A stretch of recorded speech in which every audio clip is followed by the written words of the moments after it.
Hallelujah. Indeed. Aisha Brown, Shalom. Joshua Collins, Shalom. D. Dropping bombs out there, Hebrews. Joe. Barbershop, Chop Shop, man. We Indianapolis in the deal. Yeah, we got the Indianapolis family in the building. Told y'all we worldwide in this deal. Everybody saying Shabbat Shalom, family. Yeah. Y'all thought we wasn't going on tonight, huh? Hey. Look at I push it out.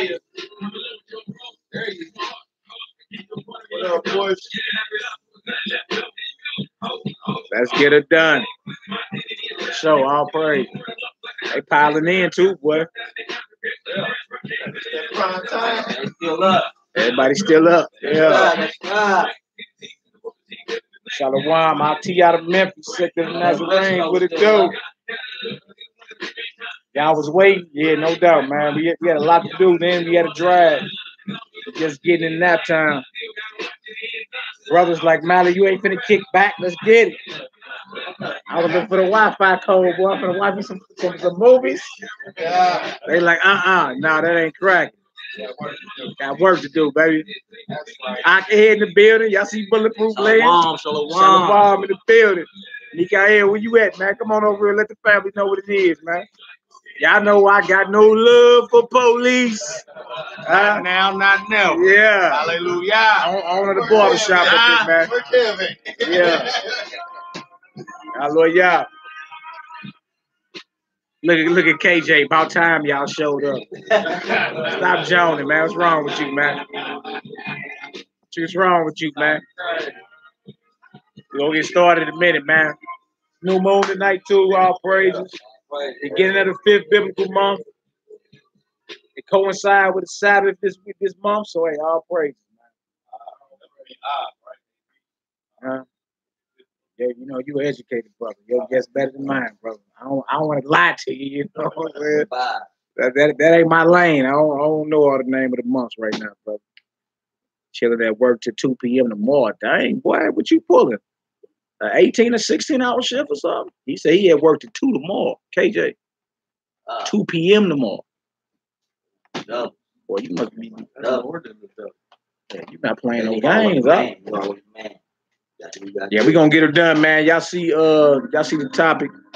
Barbershop, Chop Shop, Indianapolis. It's a new moon. We're gonna do a new moon class, basically. We're gonna go into 2nd Maccabees, the 6th chapter. 2nd Maccabees, the 7th chapter. Feel me? And give our brothers and sisters some encouragement in this hour of tribulation, because it's getting hectic out here. You understand? So we're gonna start this off in 2nd Maccabees, the 6th chapter first. See, my Ed can read, at least read for Hebrew. See, Shabbat Shalom family. Yeah, we starting late tonight. We had to travel. You understand? We had to put a beloved brother Dawid in the ground today. May the Most High have mercy on that Hebrew.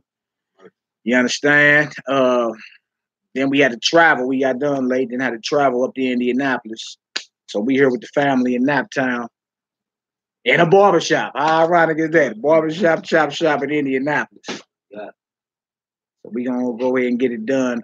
First scripture we're going to start in 2nd Maccabees, the 6th chapter. 2nd Maccabees out the Apocrypha, 6th chapter. Let's see. Man, if y'all don't know, in 1611, when the Bible was translated from Hebrew into English, the Apocrypha, y'all see that 1611 right there? That little red book everybody got is in here. Let me go ahead and flip to it so y'all see I ain't lying to y'all. Y'all see what's going on. All of it is one book. Yeah, I got you on that too. I see you want to get a debate on. You feel me? So I'm gonna make sure I inbox you. Right? That right there says Apocrypha. Apocrypha. First book is First Esdras. All right, so the red book, hold that book up for me, y'all. That right there is in this book right here, 1611 King James Bible. All right, so these are not funny books. These are not comic books. Right. This is part of the Bible. All right, so all praise. You all good? Everybody all good? Before we get started, any questions though? I know first time meeting a few of the brothers up here with the family. Any questions? Go ahead and fire off. You feel me? We ain't nothing special. You got questions? The Bible got the answers. We just study a little bit. That's it. Brothers just like y'all, same problems. You feel me? Same afflictions. Go through the same thing everybody else go through. So if there's any type of questions or anything, it's all good. Like you got a question. I feel good, Jay. All you good? Yo, they're smashing that lamb. You know what I'm saying? I just wish I had time to get my notes. I came straight from work. Oh, okay. Okay. We should need a pen and paper or something? I got plenty of pens and paper. We can get it done. Give them, bag. We about to go into some of our history. Where the highlighters is right there, that little small part. Right there is pen. Yeah. Then I got plenty of notepad paper in that bag. All the way up. It's going down regardless. All the understanding can be had. We're gonna go into a little bit of our history. You know, usually they tell us Black History Month, but really tell us about people like who were some of the people that tell us about? I forgot. Frederick Douglass, which he gave a powerful speech on the 4th of July back in 1852. What's some of them cats? I'll be forgetting. W.E.B. Du Bois, Marcus Garvey. They mentioned him a little taste in February. One that made the P. Harriet Tubman, definitely. Rosa Parks. Who? Drew. Yeah.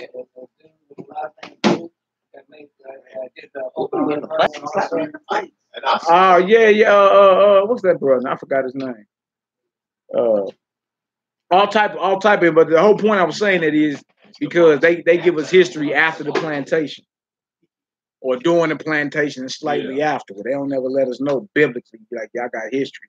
Like you got forefathers whose names ring bells out here, like thousands of years. You talking about Moses, you feel me? He grew up in Egypt, that's in Africa. You understand?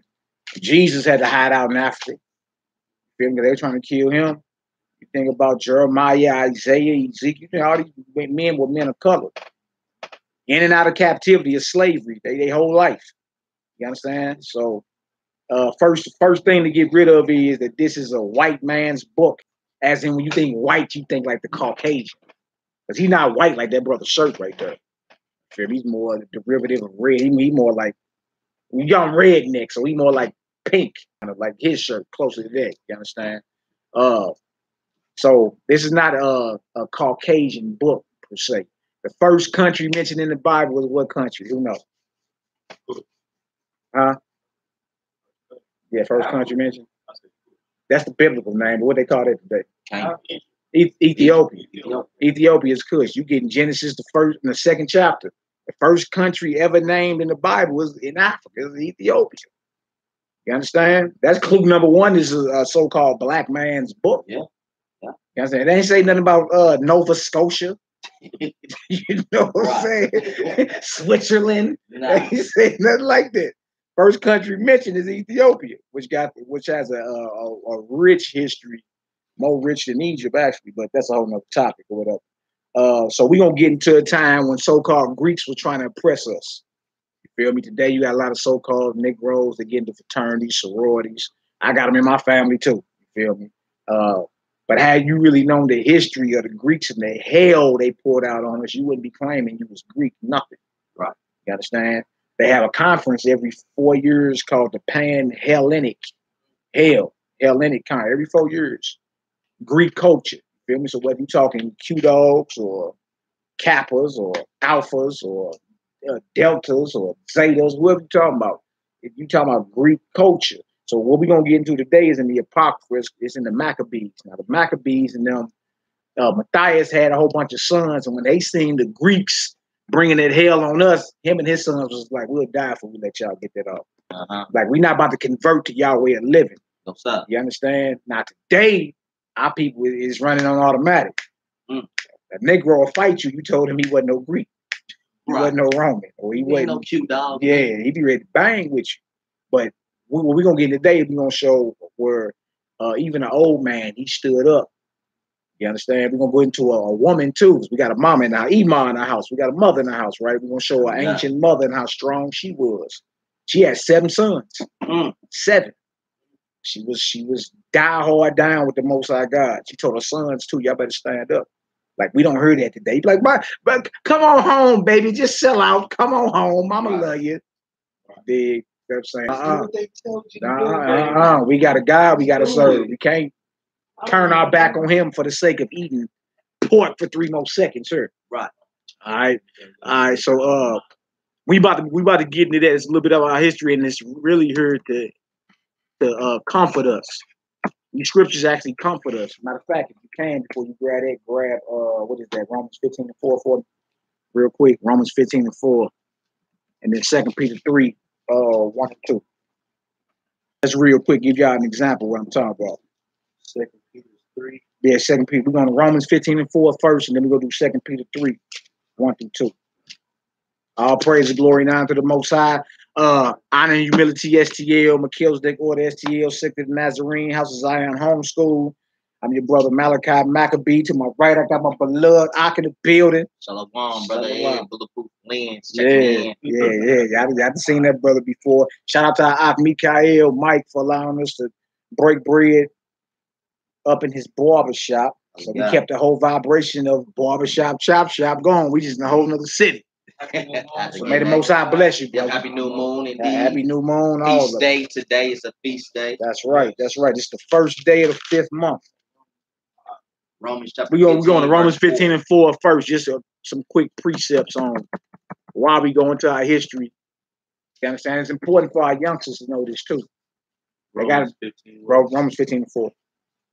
It's important for our youngsters to know this. They got to know they're not Bloods and Crips or whatever. Episcopalians, Masons, Baptists, any of them. Our women are not whores and strippers. You understand? Like, we got a standard. Like, when you come back to this, you understand, it's a standard the Most High holds us to. A high standard. You understand?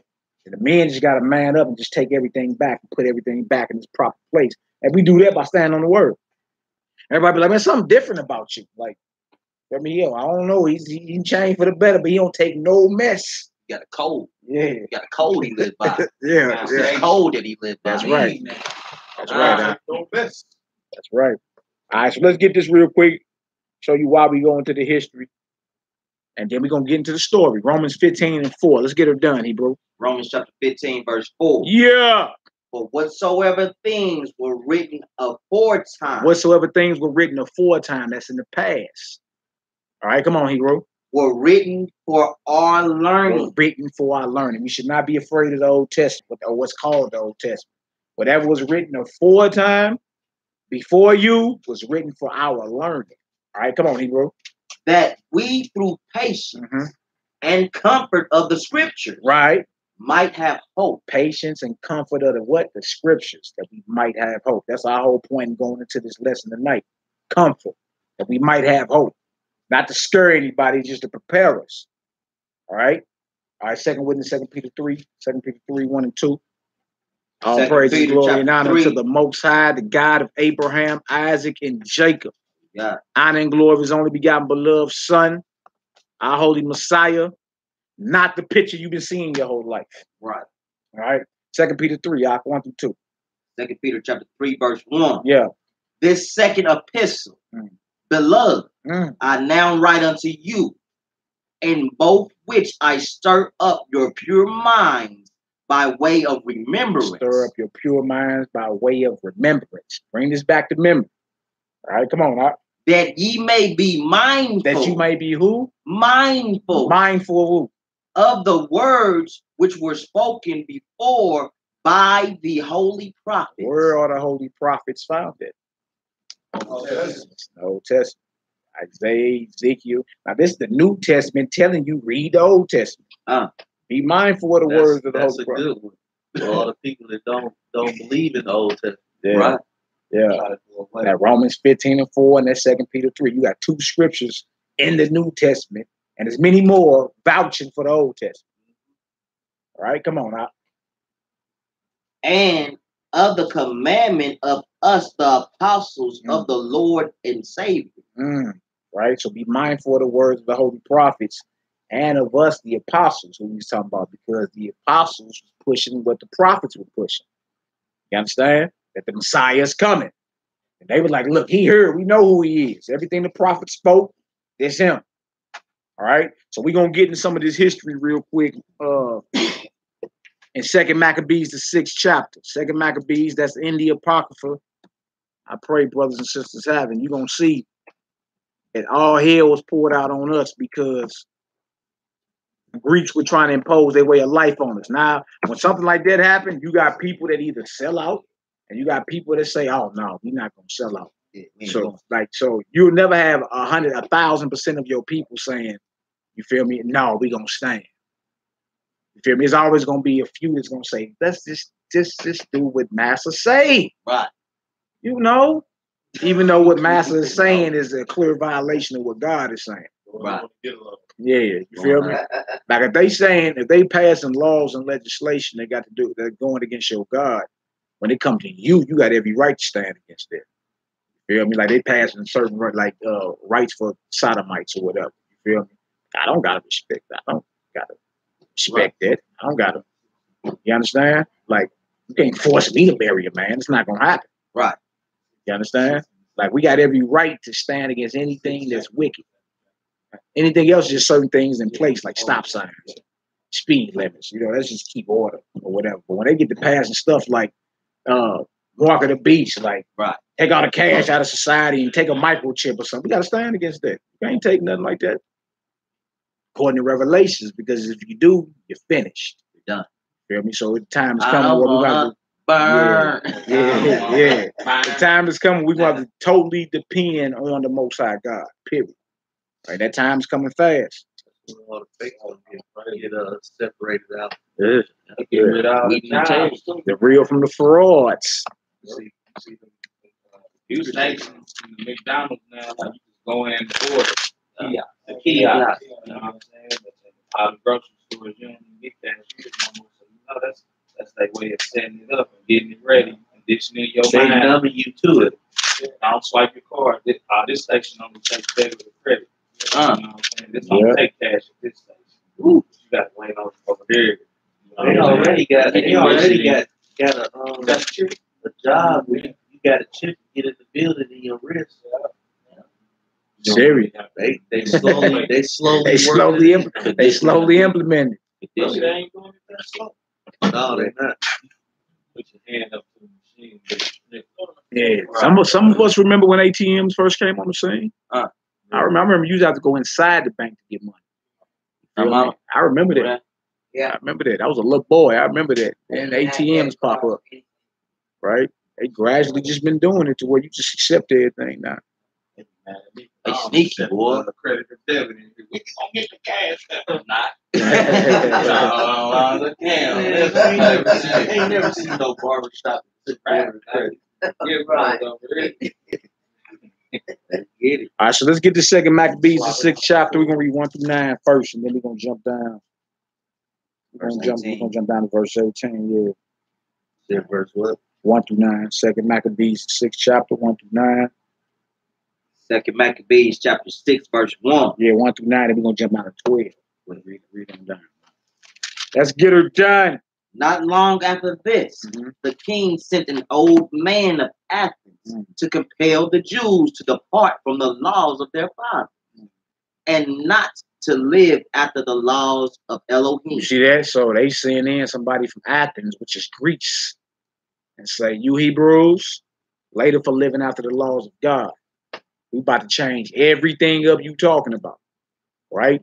Now today, if our people had known better, they would have never called themselves Greeks. Based on what we about to read. The whole thing is, if we get them away from the worship of their God, we got power over them. They know that. You understand? The whole thing is to keep them sinning against God. To break a commandment of God is to sin against them. Feel me? It ain't because you drunk a bird or something like that or whatever. It's breaking God's law. You understand? As long as they keep you in the vibration of going against the Most High God, they'll rule over you. So they say, let's send somebody from Greece, compel them to go against God. And you look at it today like it's just innocent, let the kids have fun.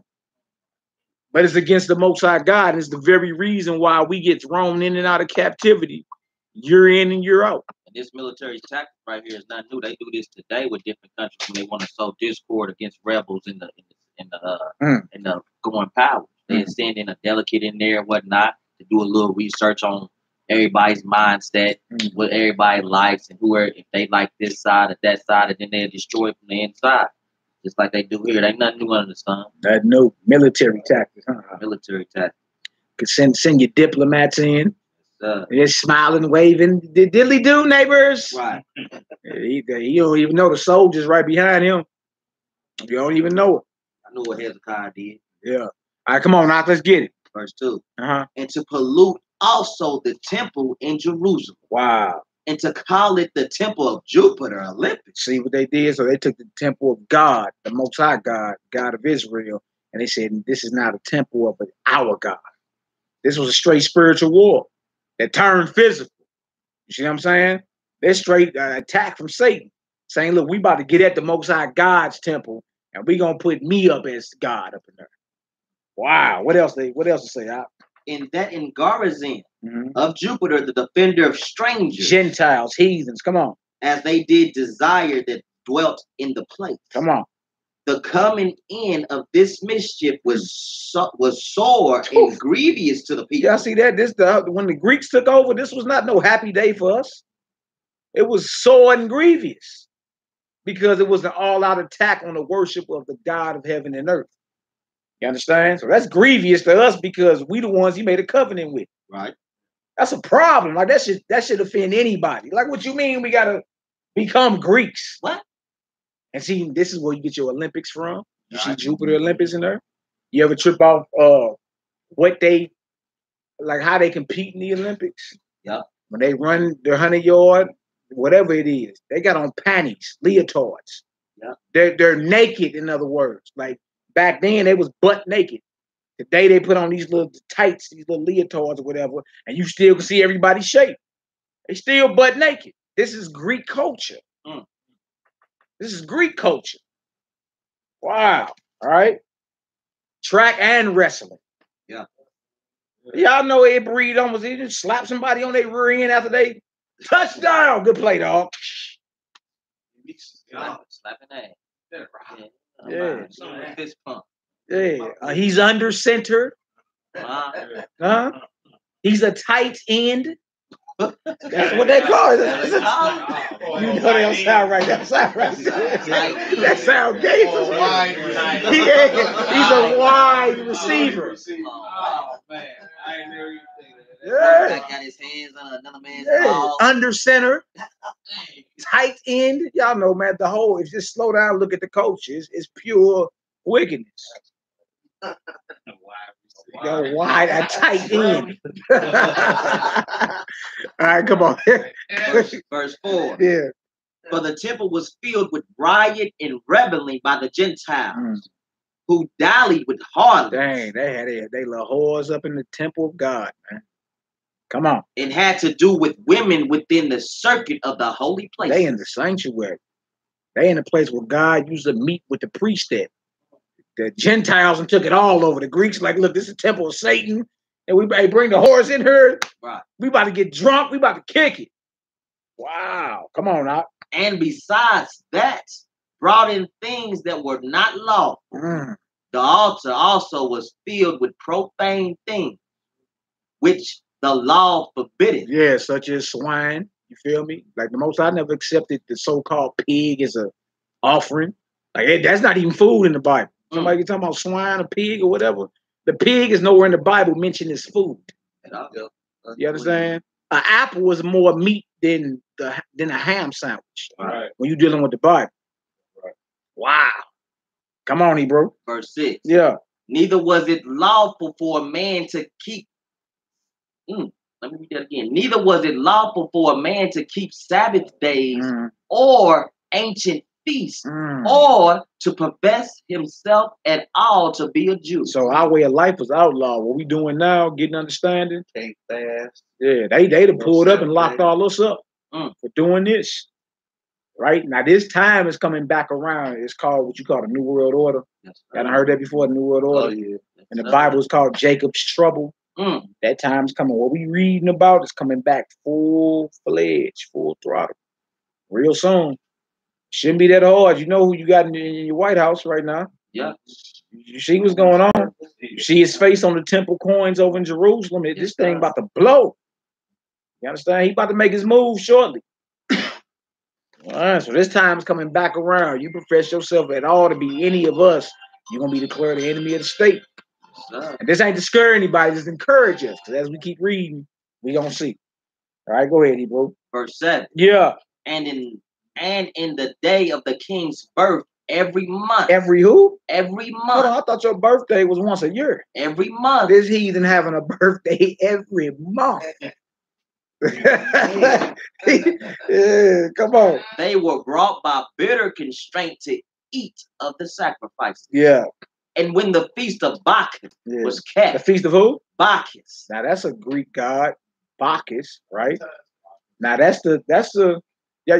Put it this way, y'all know the symbol they use for a heart today. Yeah. You know what I'm talking about? Now your heart don't look like that. It look more like a fist. Right. You ever any pictures of a real heart? It got, you know what I'm saying? Yeah. Different thing, but it look more like a fist. It don't look like that leaf you've been drawing your whole life. What is that leaf? What is that? It's us. Yeah, you gonna get it.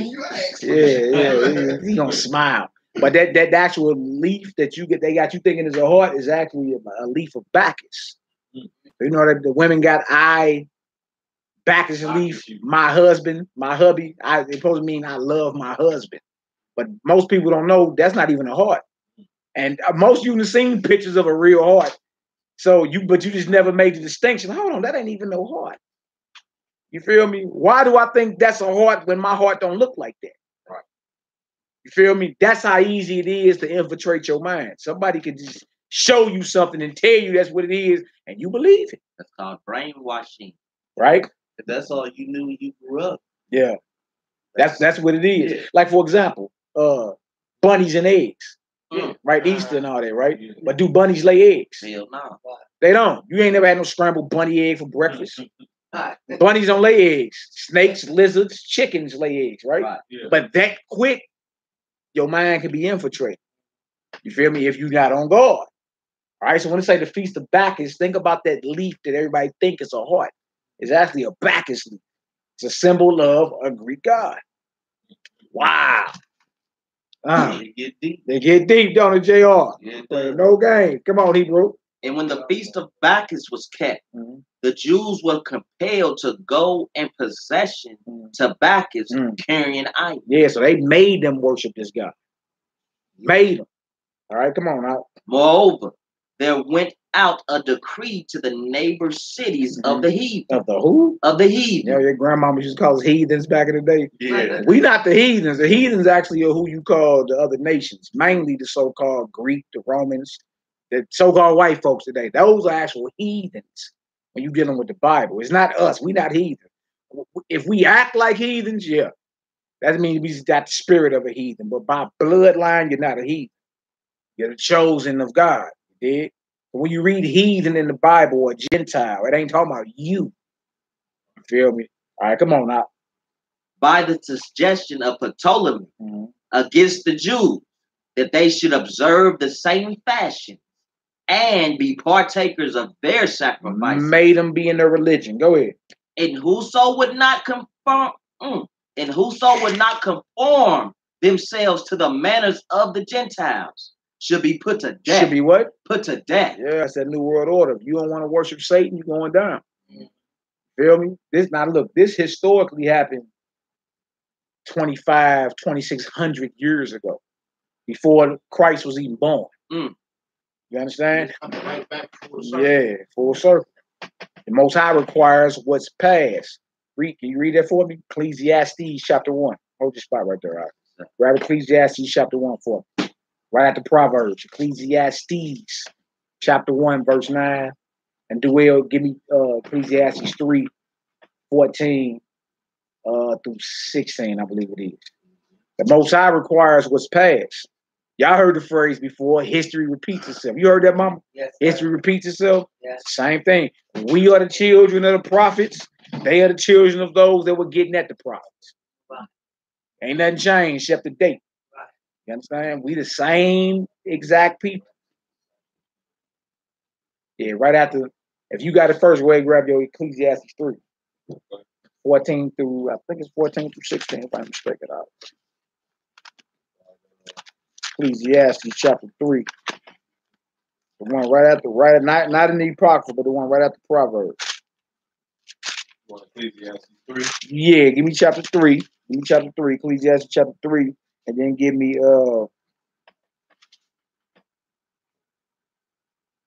give me 11 through 14. 11 through 15. Ecclesiastes 3:11 through 15. And then Baya, give me Ecclesiastes 1 and 9. I'll show you this thing coming right back full circle.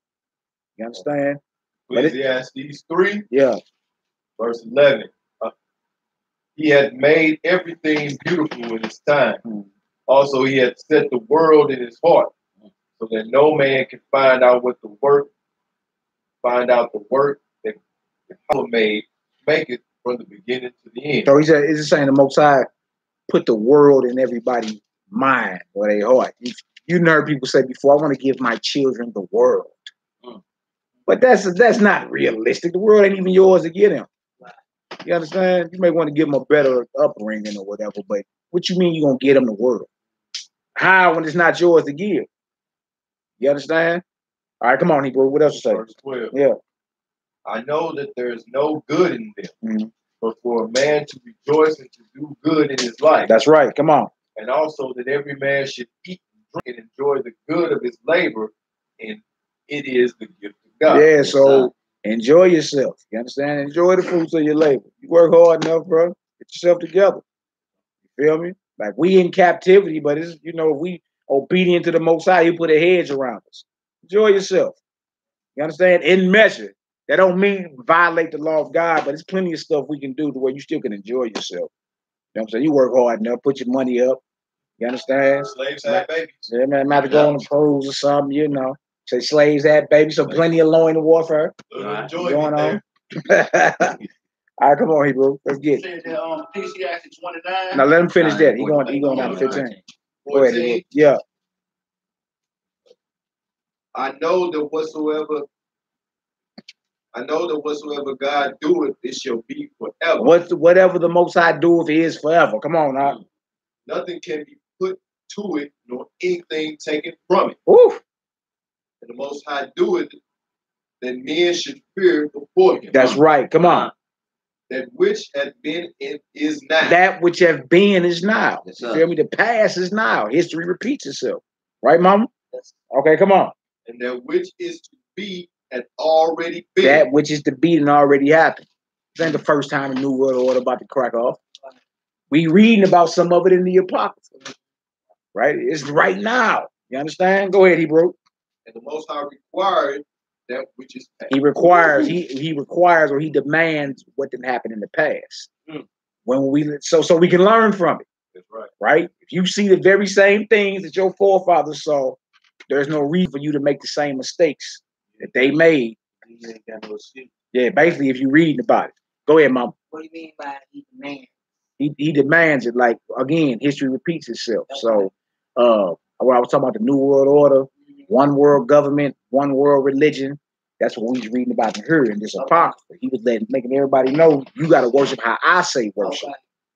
So the Most High requires these actions that went down in the past, and he demanded for us to stand for righteousness. We want to do it again. We want to do it again. Hallelujah. Abaya, what's that chapter 1 and 9? Man, Ecclesiastes chapter 1, verse 9. Yeah.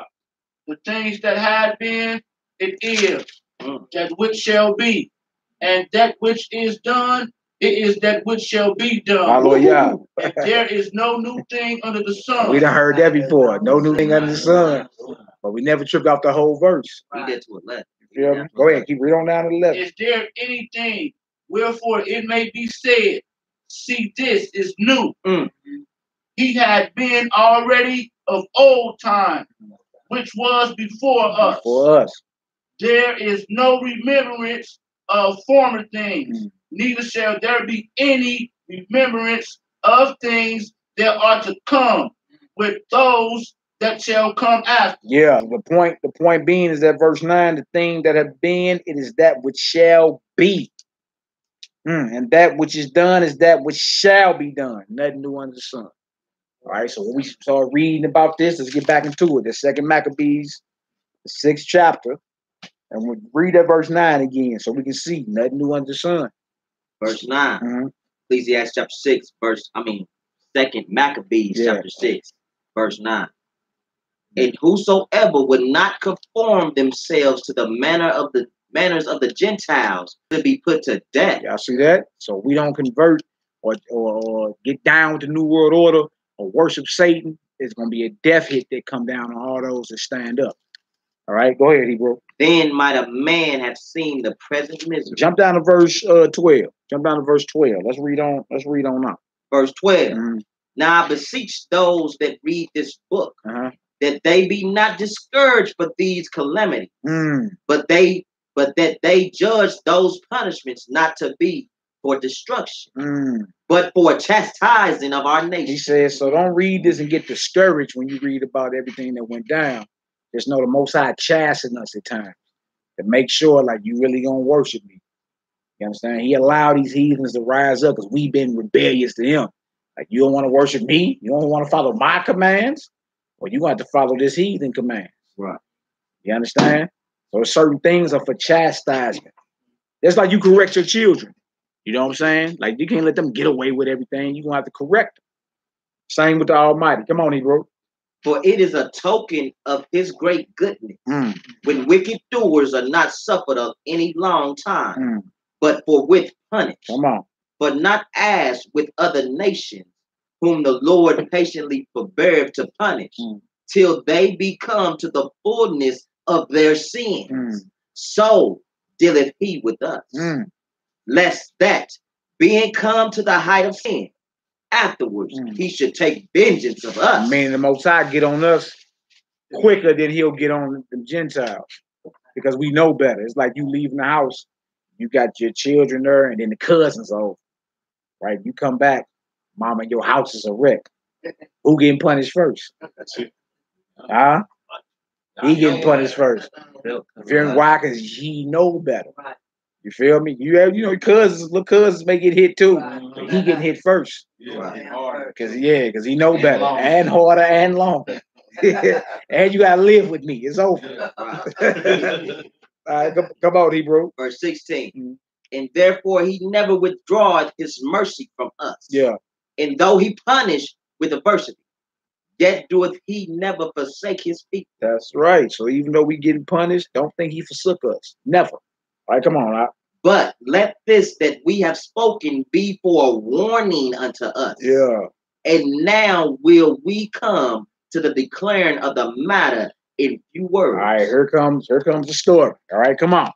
Eleazar, come on, one of the principal scribes, and an aged man, and of a well-favored continent, was constrained to open his mouth and to eat swine's flesh. Nah, this is a problem for any devout Hebrew because we got a dietary law. We cannot eat pig nor touch it. This is an elder brother. All right, they was gonna make him eat this. Have y'all ever seen Goodbye Uncle Tom? The worst slave movie ever. Banned in America is on YouTube. How they was making our slave people eat pig slop, breaking their teeth, and they put a funnel on their mouth and was trying to force them to eat. Yeah. This type of situation was going on thousands of years ago. So they was trying to make this brother go against the Most High because we can't not only eat the pig, we can't even touch it. It's against our law. You understand? It wasn't made for food. It's a garbage disposal. Y'all grew up watching the Flintstones. Some of y'all in here. What was under the sink? It was a pig. It's a garbage disposal. It was never given to you to eat on. You remember that moment? Yeah. All right, come on, Hebrew. Verse 19. Yeah. But he, choosing rather to die gloriously. Die who? Gloriously. than to live stained with such an abomination. Spit it forth and came of his own accord to the torment. You see that? He said, I'm not even going to live stained with this. He spit that hog meat out his mouth and did them. I'm about to walk right over to the torture rack. Y'all want me at? Because he see where this going. You feel me? If I don't eat this, y'all going to kill me. Well, how about we speed this up? Because I'm not about to eat this. Let's get this over. Get this on over with. So this old brother, you feel me, was like, later for that, I'm spitting that out my mouth and I'm going to meet you at the torture rack. How about that? Let's get this over with. Because I see where this is going. You feel me? And he was like, look, I refuse to have this stain on my name. You're not finna get that off on me. Because look, he would have been known as Eleazar, the sellout. Right. His whole life, he was banging the truth. You feel me? He get 90 years old. Somebody put death on the table. The only thing he'd have been remembered for. Only thing he'd have been remembered for. Who you talking about? Eleazar, the sellout? Yeah. That old man lost his mind. You talking about old boy that ate that swine? And he'd have been more mocked at the end. Even though majority of his life he was right. He'd have been mocked at the end because he didn't stain. So he said, I'm going to do y'all a favor. I'm going to meet y'all over there. I'd rather die gloriously than live stained. Woo, that's powerful. Come on now. Verse 20. As it behooved them to come that are resolute to stand out against such things as are not lawful for love of life to be tasted. Do y'all hear that? The pig is not lawful for the love of life to be tasted. Our people today be ready to kill you. You told them they can't eat that. Right. This right here saying this is our history. It says it is not lawful for the love of life. I don't care if it's death on the table. You can't eat that. That's what it's saying. What's that? You got people that'll take death over not eating bacon. Yeah. Yeah. They say, hey, we take bacon. Yeah. I'd rather die than I have another bacon. We eat this catfish. You already know. Y'all know how we was raised. Fried bologna sandwiches and all that, man. You get murdered out here. Like, what you mean? Would you say death or the pig? Give me the pig. That's our mindset. But I'm saying in the ancient, where we come from, look, we was so die hard down for our God. You understand that we wouldn't even thought to even eat none of that, even if death was on the table. Bang, bang, bang, gang, gang. Famous line. Tell what happened earlier. Never killed nobody. Yeah, pork ain't never killed nobody. Yeah, earlier, man, I was delivering to a spot, man, in a pizza joint, and he gave me a pizza on the way out. I didn't look at it. I got to my truck and I looked at his swine. I'm like, oh, nah. But I passed this homeless dude, and I was like, man, I should give it to him. And then I'm like, nah, I should give him. That's right. You know what I'm saying? So I called my aunt, like, man, you know what I mean? What should I do? Should I feed the brother, or you know what I mean? But I don't want to put that in my mind. Tell me don't put that. It's like you making somebody else eat. Exactly. Yeah, it's poison. So I told him, man, just you know, give him a couple dollars or grab something. Yeah. Man. Throw that swine away. Frisbee that pizza across the street. Don't give it to the dog. Yeah. You ain't even gonna feel guilty though. That's what I'm saying. You ain't gonna feel guilty about that. You already know your conscience bear with you. Yeah. You already knew. Yeah. You already knew. You just need a second mind witness was to telling that spirit. Yeah. Just need a second witness. Yeah. Bang. Homeless or not. Say what you say. Probably would have enjoyed it, but I was like, I just find him something. Hey, what you say? What you say? You weren't even trying to pick it off, huh? So you gotta watch that. So he was like, man, I'm just gonna pick the bacon off. Man, that whole thing is contaminated. Yeah. Wine make me when I see it and I smell it, it do something to me. Like I'm about to throw up. Yeah. You don't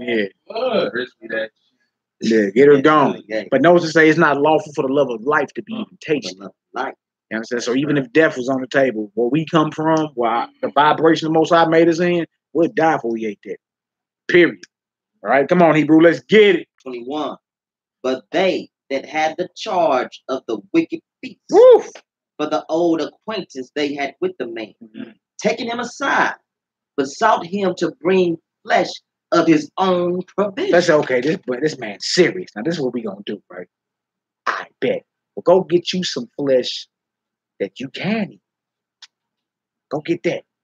This is what we're going to do. We're going to compromise real quick. You got a whole bunch of lamb over there.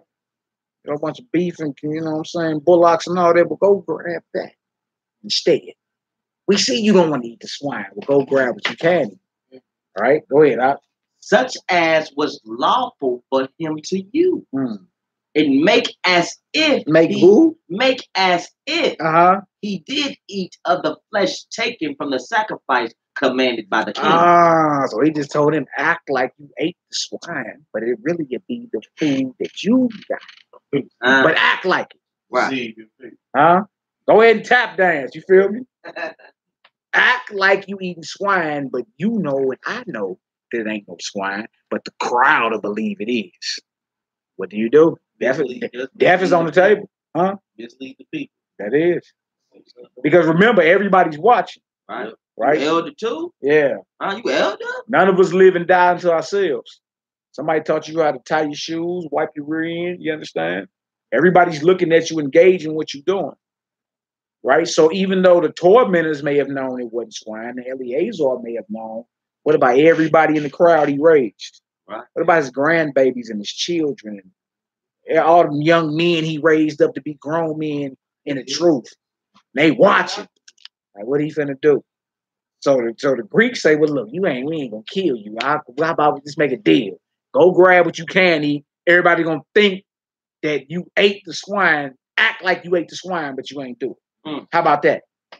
Well, wait, come on, let's get it. 22. Yeah. That in so doing, he might be delivered from death, and for the old friendship with them find favor. But he began to consider discreetly. They had to think about this. Like, hold on, what y'all asking me to do? Do some acting, huh? Come on. And as became his age, and the excellency of his ancient years, and the honor of his gray head, come on, whereunto he was come, in his most honest education from a child, or rather the holy law made and given by Yah. That's his education. The holy law made and given by the Most High. He started reminiscing childhood and everything. Start tripping off how he, the name he got out here. Good name is better than gold. Name he got out here. How he been raising the law since he been breathing. You feel me? He tripping off all this. Come on, Hebrew. Therefore he answered accordingly. Yeah. Let me read that again. Yeah. Therefore he answered accordingly and willed them straight ways to send them to the grave. He told them, send me to the grave. That's right. I ain't even gonna act like I ate that. Yeah. You see? Let's stand up, man. Don't that make you feel good? You're like, dang, they're my forefathers. You know what I'm saying? You start, you get that courage. You understand? Yeah. And then, like Yak saying, that's an old head. Brother, like 90 years old. Yeah. So today, the excuse being when he old and see now, he lost his mind. They would say, send me to the grave. Yeah. I'm not even gonna act like I ate that. Right. I don't care how cool you think we is.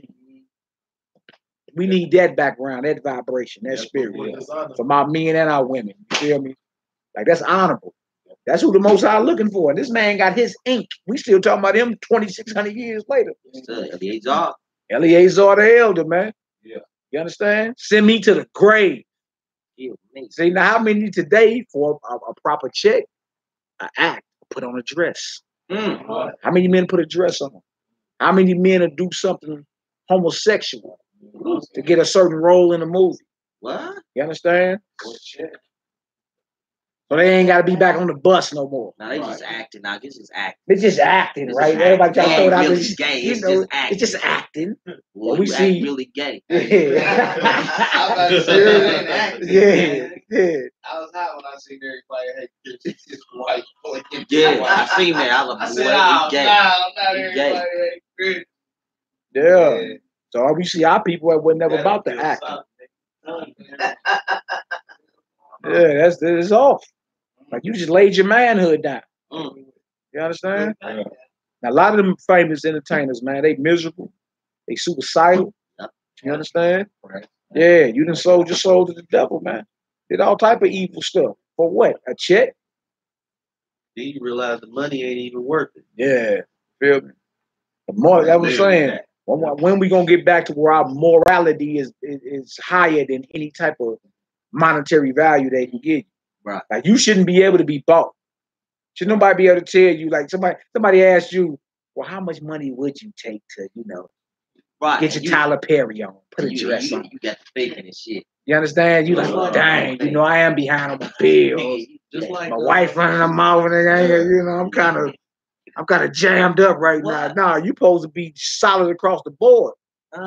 You ain't got enough money in the world. Ain't enough money in existence to buy me off. I'm offended that you asked me. Yeah. Like, it might be pistol play. Yeah, it might be some problems. What you mean? I look like Jesus decided and took the silver. Yeah, Judas. To snitch on him. Right. Yeah, Judas. No compromise. Ain't no compromise, man.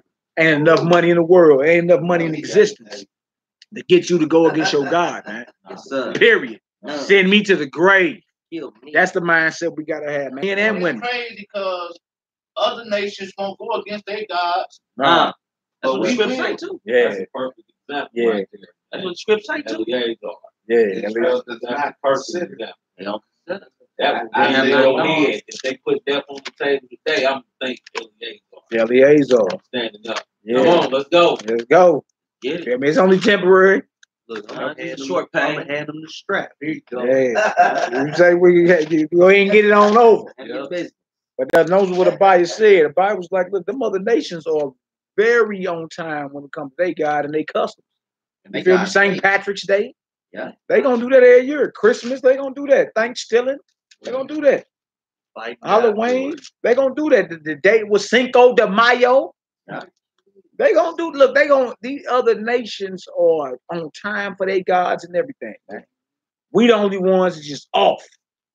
You understand? You tell somebody, look, we ain't supposed to be doing that. We supposed to be doing Passover, tabernacles. We're supposed to be doing what the Messiah did. That's what we supposed to be doing. We're not supposed to be like copying heathens. That's the Most High's enemy. What are you doing? Right. You feel me? But that's a good point. I want to hit that real quick. Jeremiah 3. You hold your spot right there. Give me Jeremiah 3, 12 through 15. I need Jeremiah 2 as well. Jeremiah chapter 3, starting at verse 12.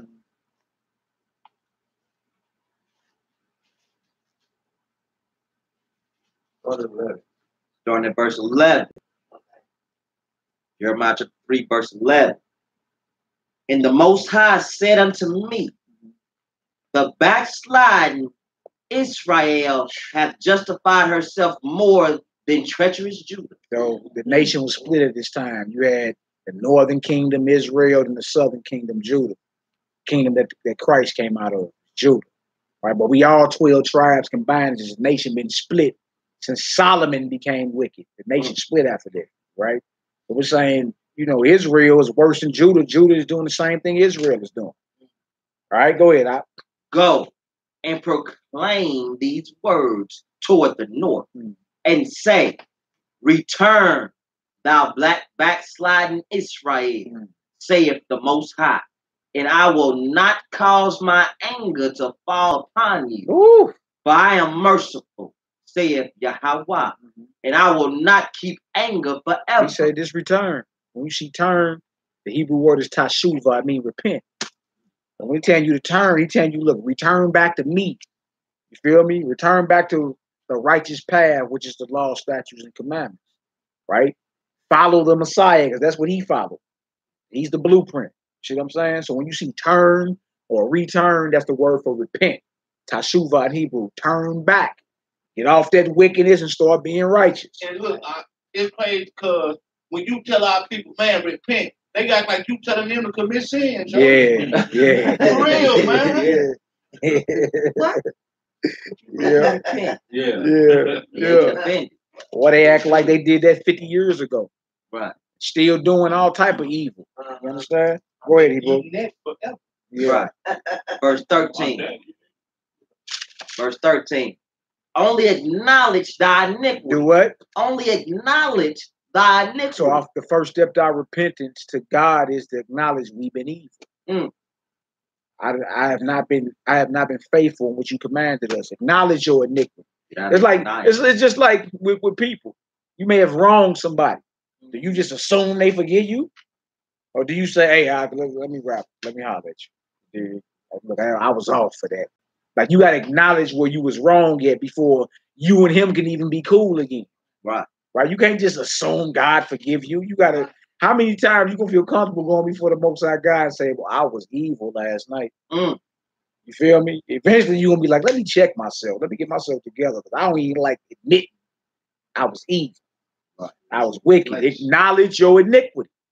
Return to me, but you first must admit I've been off. I've been wrong. All right, go ahead, Hebrew. Only acknowledge thy iniquity. That's the Mario Brothers, what? That was? That bring back memories. Go ahead, Hebrew.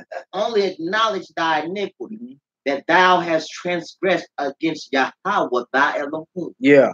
And hast scattered thy ways to the strangers. The Gentiles. Go ahead. Under every green tree. Still under them trees on Christmas.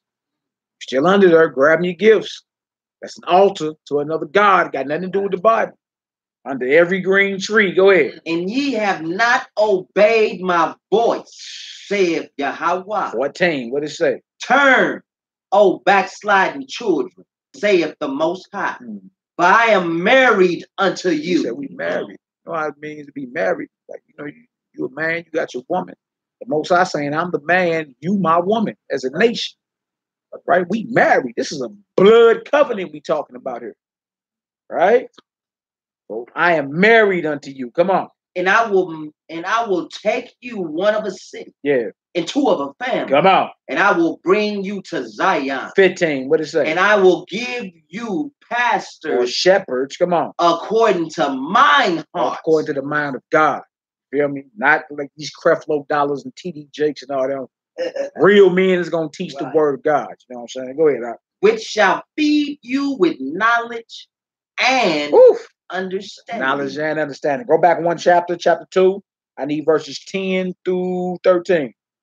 Jeremiah 2, 10 through 13. It's to back up what my Akabaya said. Jeremiah chapter 2, verse 10. Like my Akiyadi say on the comment board, we cheated on God. We played the whore. And we married to the Most High, we as woman, and then we went and started flirting with other gods. We still cheat. Yeah. We still doing it.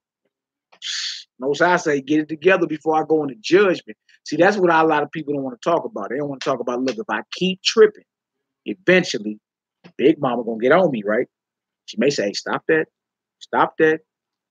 Boy, stop that. And then come on down with it. Fire! You be like, dang! Eventually, the Most High coming with that overhand right. That meat is grease. You know what I'm saying? That meat grease. Yeah. He's showing you mercy now, but eventually. Then you got that one in your stomach when you get your report card. Yeah. Yeah. Yeah. All right, come on, Hebrew. Jeremiah chapter 2, verse 10. Yeah. For pass over the isles of Chittim. Yeah, or Greece. Kingdom. Come on. See. And sin unto Kedar. And consider diligently. And see if there be such a thing. He's like, go look and holler at these Gentiles. Right?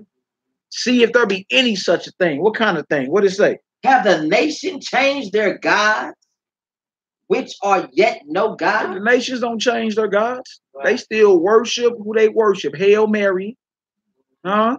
The Greeks still into Poseidon and Jupiter and all that. It's just what it is.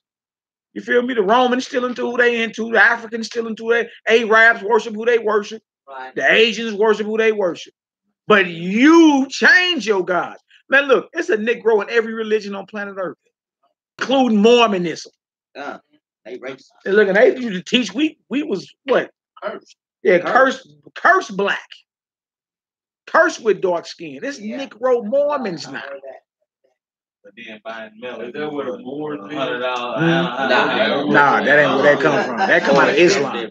That come out of Islam. Yeah. I thought it sounded like it did. Like I had a conversation with a brother. It sounded like it was.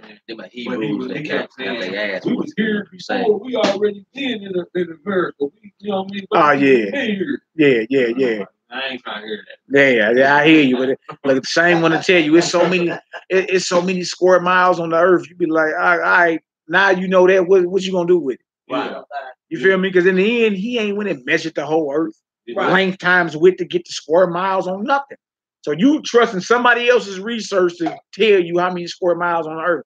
And then what? How is it gonna change you? Yeah. You still evil. Right. You understand? You still plotting to get over on your brothers and sisters. Like, you knowing the square mileage on the earth don't change nothing. You knowing how far the sun supposed to be don't change nothing. You feel me? We think we can get so much knowledge and just we arrive. No, there's a moral standard that you got to stand on, man. You feel me? And that's the law of God.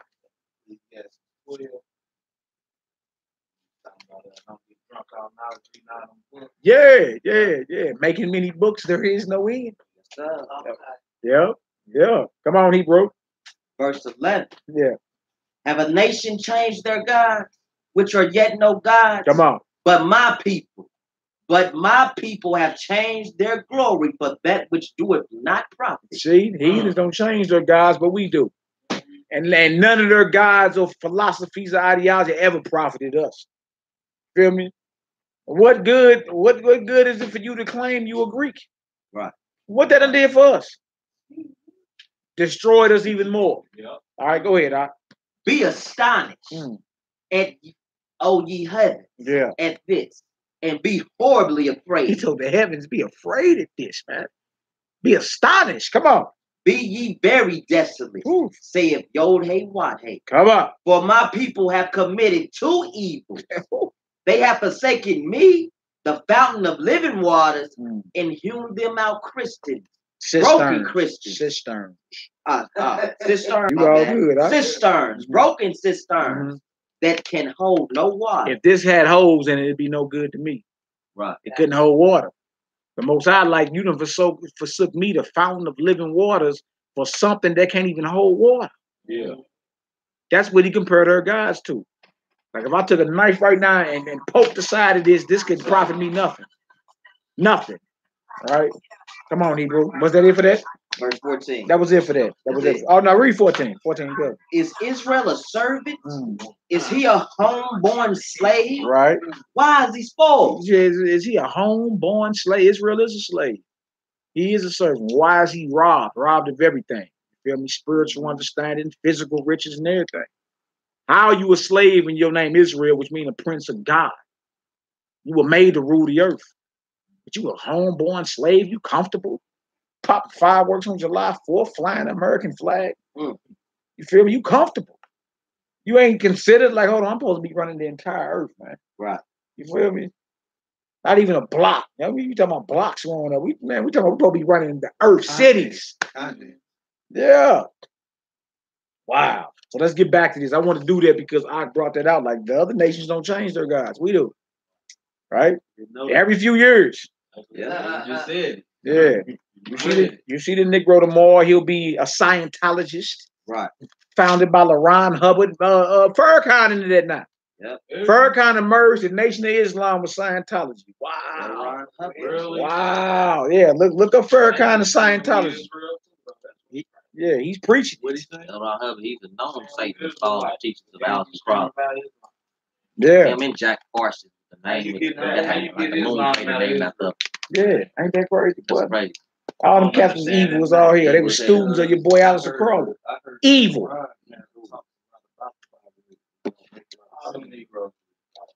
Yeah. Quran 2, Cal 40, Cal 122 in the Quran. They tell you that the Israelites are God's chosen people. The law was given to Moses. They tell you in the Quran that. When I asked the Arab, I say, why your Quran speak about the Bible don't speak about the Quran? Why is that? Oh, my brother. Yeah, and I'm your brother. Yeah. Right? But they sell pork. Yeah. Oh, they rap sell pork. Yeah. Y'all not devout Muslims. Right. Y'all not really down for this. You understand? Real talk. Look, they know. Look, everybody knows what it is. And you got to come back to the Bible to even validate what you're talking about. To be a famous movie producer, you got to know the Bible. Yep. Think about all the end time movies. Independence Day, 2012. They all quoted. Everybody quoting the Bible. Ain't nobody quoting the Quran. Right. You know, the scrolls in India, some damn word. The Egypt. Ain't nobody quoting the Egyptology, the Book of the Dead. No. Ain't nothing getting no type of nothing except the Bible. Right. Where you say that was that in the Quran? Cal, C-O-W, Cal 40 and Cal 122. Yeah, when you pull it up, yeah, when you pull it up, make sure they read it 40. Cal 40 is a verse, and Cal 122 is a verse. You're gonna see it's talking about the Israelites in there. You feel me? And the laws were given to Moses. I got one too. It's Surah 5, Ayat 44. You want me to read it? Yeah, go ahead. Yeah, read. Yeah, of course. It says, and this is coming out of the Quran and shit. It says, surely we revealed, it says the Torah, which is Torah. So surely we revealed that the Torah, in which was guidance and light, with it the prophets who submitted themselves, judged for those who were Jews and the masters of divine knowledge and the doctors, because they were required to guard of the book of God. Jews. Yeah, that's us. This is That's in the Quran. Look, they know say the Torah. So the book of God, if the Quran ain't the book of God, then what they talking about? The Bible. The Bible. They vouching for the Bible. So ain't no use in reading the Quran. Yeah. That's how the Quran's in the middle, man. Look, I heard that the guy who wrote the Quran went into a coma and woke up with all this prophecy stuff. I'm like, no. Yeah, Muhammad was in a literary camel jockey. He couldn't even read or write. Camel jockey and a pedophile. I said it. Fried the kid in the butt. Yeah. Take it to the stage. What you talking about? Take it to the stage. They don't know about that house party. Yeah. All right, so that's what it is. Yeah, but yeah, Cal 40, Cal 122. You said that was Surah. What? 544. That was Surah. S-U. Yeah, C-O-W. Cal. Like the animal. Cow. Yeah, Cal 40. And Cal 122. And what was that one you had? Surah 5. Spell that. So S-U-R-A. Surah 5. Yes, 45. 5 and 45. 5. Ayat 44, like verse 44. Chapter 5, verse 44. No doubt. I hear you, y'all D. You know, everybody ain't on me though. We making a distinction between the God of Israel and the God of Mecca. Right. You understand? That's what we're making a difference in. All right, let's get on back to this Second Maccabees, man. Second Maccabees 6th chapter. Second Maccabees chapter 6, verse 24. Ooh. For it becometh not our age, said he, in any wise to dissemble. Our age is not a reason to sell out. For how old you get. You understand? Age is not an excuse to sell out and go against the Most High. Right. All right, go ahead. Whereby many young persons might think that Eleazar, being 80 years old and 10. 90. That's 4 is 20. So 4 is 80. You got 10. He was 90 years old, man. Notice he was stripping off the young persons, the young jokers he raised up. He like, boy, everybody in the crowd gonna think I flipped. Because I acted like I went against God. Right. He like, oh, no. Just because I'm 90 don't give me a right to sell out. I got to stand on it. No, man. All right, go ahead, he wrote. We're now gone to a strange religion. And so they through mine hypocrisy and desire to live a little time and a moment longer should be deceived by me. He said, I'll be a hypocrite, man. For my desire to live a little longer, the crowd will be deceived by me, my actions. He's thinking about everybody else. He ain't thinking about himself. He's like, look, I'll die before I had that stain on my name. I'll mislead everybody. And I'm gonna be who you talking about? Old ass Eleazar that sold out, Right. that ate the swine. Yeah. You feel me? And he'd be shamed and round up with his head down, and that would be the legacy of him. You gotta guard your name, man. You gotta guard it. All right, come on, Negro. And I get a stain to my own age, old age, and make it abominable. But though for the present time I should be delivered from the punishment of men, yet should I not escape the hand of Almighty, neither alive nor dead. He like, look, I may escape you heathens' hands for a few seconds, but I ain't gonna escape the Almighty, living or dead. See, more respect, in other words, fear God and not man. The Messiah told us that in Matthew the 10th chapter. Don't fear him who can destroy your body.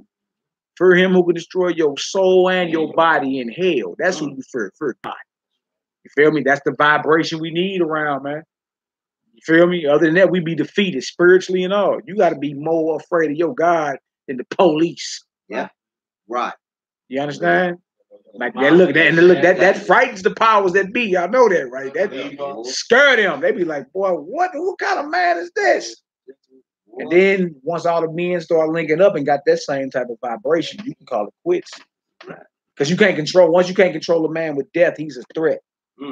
He's a threat. Can't control him. He ain't scared to die. You feel me? Like, damn, what we gonna do with him? Like, he ain't scared to die, nothing.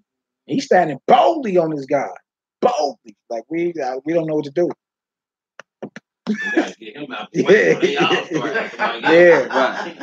You hit him and then everybody else, you feel me? Don't stop. Yeah. Don't stop. The Messiah's mission been moving for over 2,000 years. And that's what they try. That's what they've been trying to do that, you know what I'm saying? Like in Egypt when they, you know what I'm saying, try to kill all the male babies. Yeah. And then again, you know what I'm saying, when they did this Abraham, and you know what I'm saying, like in the movies and stuff, they, you know what I'm saying, like the Purge movie. The Purge movie. Yeah. They trying to, you know what I'm saying, talk about killing all blacks. But look how the Most High so cold. The Most High so cold, he shed other nations women wombs up. Yeah. And they ain't even having kids, man. And Hebrew Israelites, man, they having kids after Whitworth. Probably talking about popping babies. You know how it is. Since 2016, their death rate has been higher than their birth rate. The white people here in America. So that means they're dying. They're dying off quicker than they're being born. And that's almost true. You gotta think when they make these movies, they still loosely base them on the truth. I've been reading like little stuff where why you think all these KKKs and stuff is rising back up? Yeah. Because Mexicans and blacks is making more babies than they are. They keep saying. That's why they worried about. I mean, you can't breathe when our sisters they pregnant. Yeah, they breathe when them wrong. It's over. Pregnant, dang. You feel me? But they got to go to all type of, you know what I'm saying, fertilization clinics and all that. Yeah. Just like I was watching that King Tut movie or documentary, whatever it was. It was a movie. The little guy messed around with a black chick because they was trying to keep it in the family. The chick kept having miscarriage. And that chick got pregnant. She tried to do all types of stuff. That chick stayed pregnant. She ended up killing her. She couldn't get her to miscarry. She kept losing all her babies she was trying to have. Wow. Black chick stayed pregnant. Yeah, our women are lively. That's what the scriptures say. Even women are lively. Well, they pop babies like it's nothing. You talking about some 9-10 months? Boy, do that like it's 9-10 days. Baby, be her. Some of us know. I was in the store seeing a young chick like she was 21, had 6 kids. I look, man, she was this short, she was skinny. I had to step away from her. I was like, I don't even want to be that close to you. Our women are lively. You understand? The Most High blessed our loins. Where we can have babies and trip up there in the worst conditions, man. We eat the worst food, drink the worst water, live in the worst society. You understand? Genes is off the chain. Can you imagine when we are back in our righteousness, boy? And our genes always dominate. Our kids come out looking just like us. And if it's another that's all me. And if it's another race, our genes always dominate. That's how strong they are. We are the chosen people of God.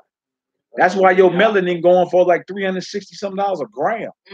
Your actual melanin will make your skin brown and all that. They straight, or look, it sell higher than any drug on the market. Melanin. You feel me? That's why a lot of the brothers is coming up missing when they find them, their organs are missing. You understand? They jacking the melanin, they liver, they lungs. You feel me? Melatonin, whenever you talking about, like these heathens actually getting melanin injections in them. They're enemies of the sun. They burning up and everything. They dying quicker than they being born. These very Greeks that everybody trying to be like. Yeah, you check on out. All right, come on, Hebrew. Where we at? Second Maccabees chapter 6, verse 27. Yeah. Wherefore now, manfully changing this life, I will show myself such a one as mine age requires. That's right. And leave a notable example to such as be young to die willingly and courageously for the honorable and holy law. Die willingly and courageously for God. He said he's going to leave that example for the youngsters. Come on. And when he had said these words, immediately he went to the torment. I'm already at the chopping block. What's good? 90. Ain't scared of nothing. Wow. Come on. We said, let's go. Come on. They that led him, changing the good will they bear him a little before into hatred, because the aforesaid speeches proceeded as they thought from a desperate mind. Oh, man. They said he's going crazy. The same Gentiles that wanted him to sell out, they turned angry at him. He done went crazy. Like, so our response to not going against our God sounds crazy to everybody else. Y'all mean y'all would die? Yeah. You would die before you ate some bacon? Pork bacon? That sounds crazy to everybody else, because everybody else would be like, yeah, you tripping. Yeah. What is you talking about? So when he answered like that, the Greeks was like, this man had lost his damn mind. Right. We really go have to lay him down for this. It ain't even that deep. Yeah. That's they think. It ain't even that deep. Yeah. Nah, nigga, it is that deep. But our reason trumps our desires. You feel me? Our God and the morals he gave us trumps our desires. Even if that desire is something that you flinching at, like death or whatever. Like even if death is on the table. You know what I'm saying? Or if it's something that you want to do is on the table, but you know it's against the Most High. You feel me? Our love for the Most High trump any of that. Our fear, our desires, any of it. Yeah. Now that's radical to a lot of people, because they like, well, I can't control him. Can't control him. You understand? Can't buy him off. You can't scare him off. Right. You can't even shame him because he holds himself to the law of God. That's the 3 ways you control somebody: fear, money, and shame. If you ain't got those 3, you ain't got them. You ain't got them. That's what makes you, what they call it, the identity extreme. Yeah, they're trying to call it that.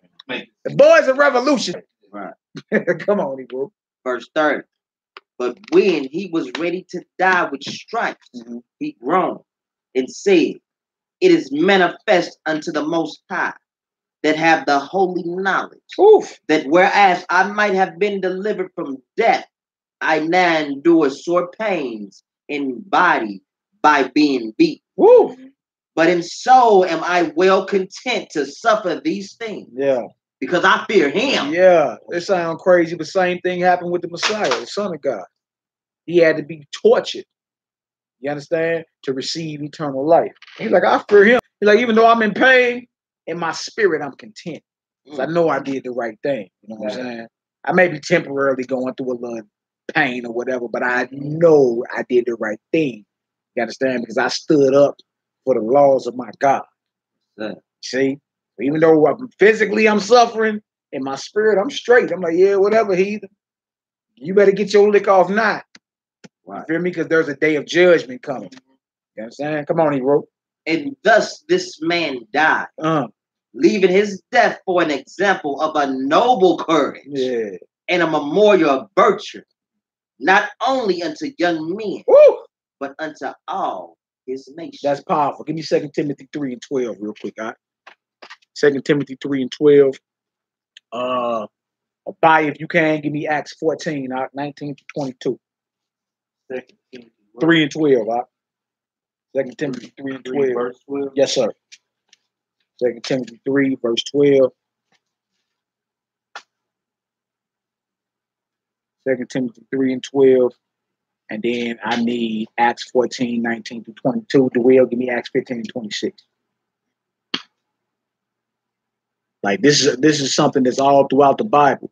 Even when you read in the book of Hebrews, that's in the New Testament, the 11th chapter, it goes into a long list of men and women who laid their life down for God. You feel me? A lot of the prophets were stoned, murdered. Isaiah was sawn in half. They threw that by his own people. But they hated to hear what he was saying. You feel me? They threw that brother in a log and sawed him in half. He was laughing the whole time. The whole time. Like, boy, y'all wicked. Y'all wicked. What Eliezer just said, his soul was content. Yeah. I remember Stephen. Stephen got stoned by his own people. Yeah.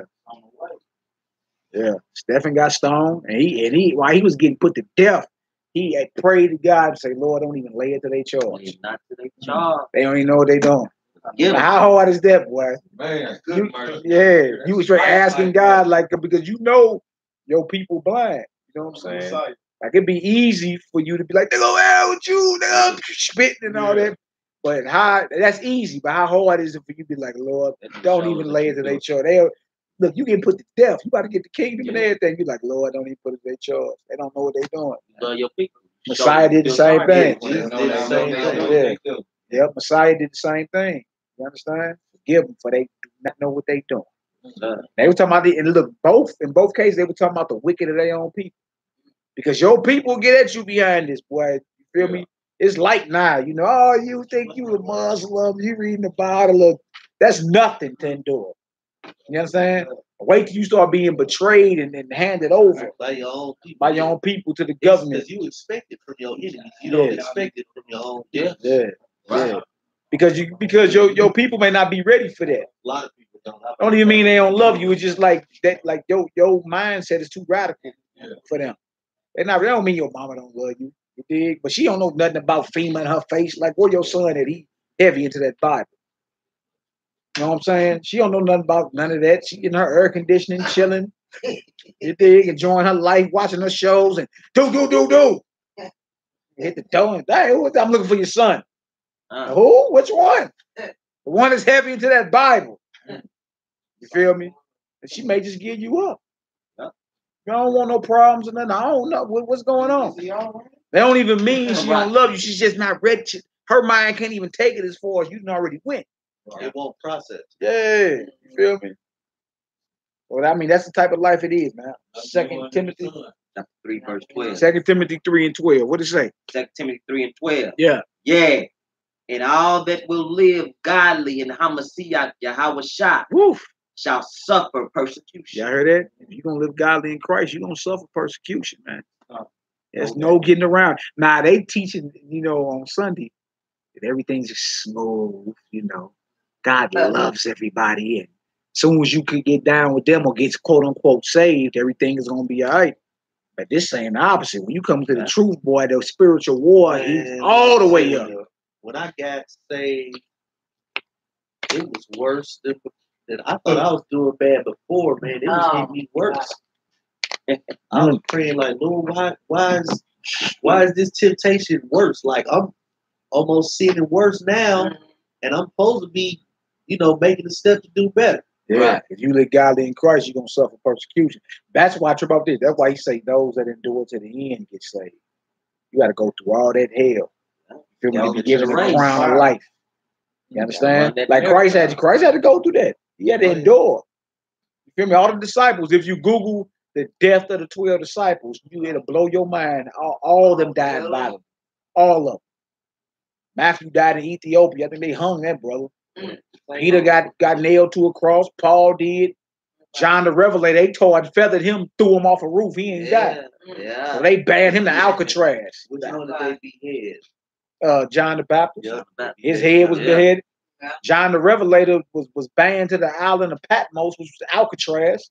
That's where he caught the vision for Revelation.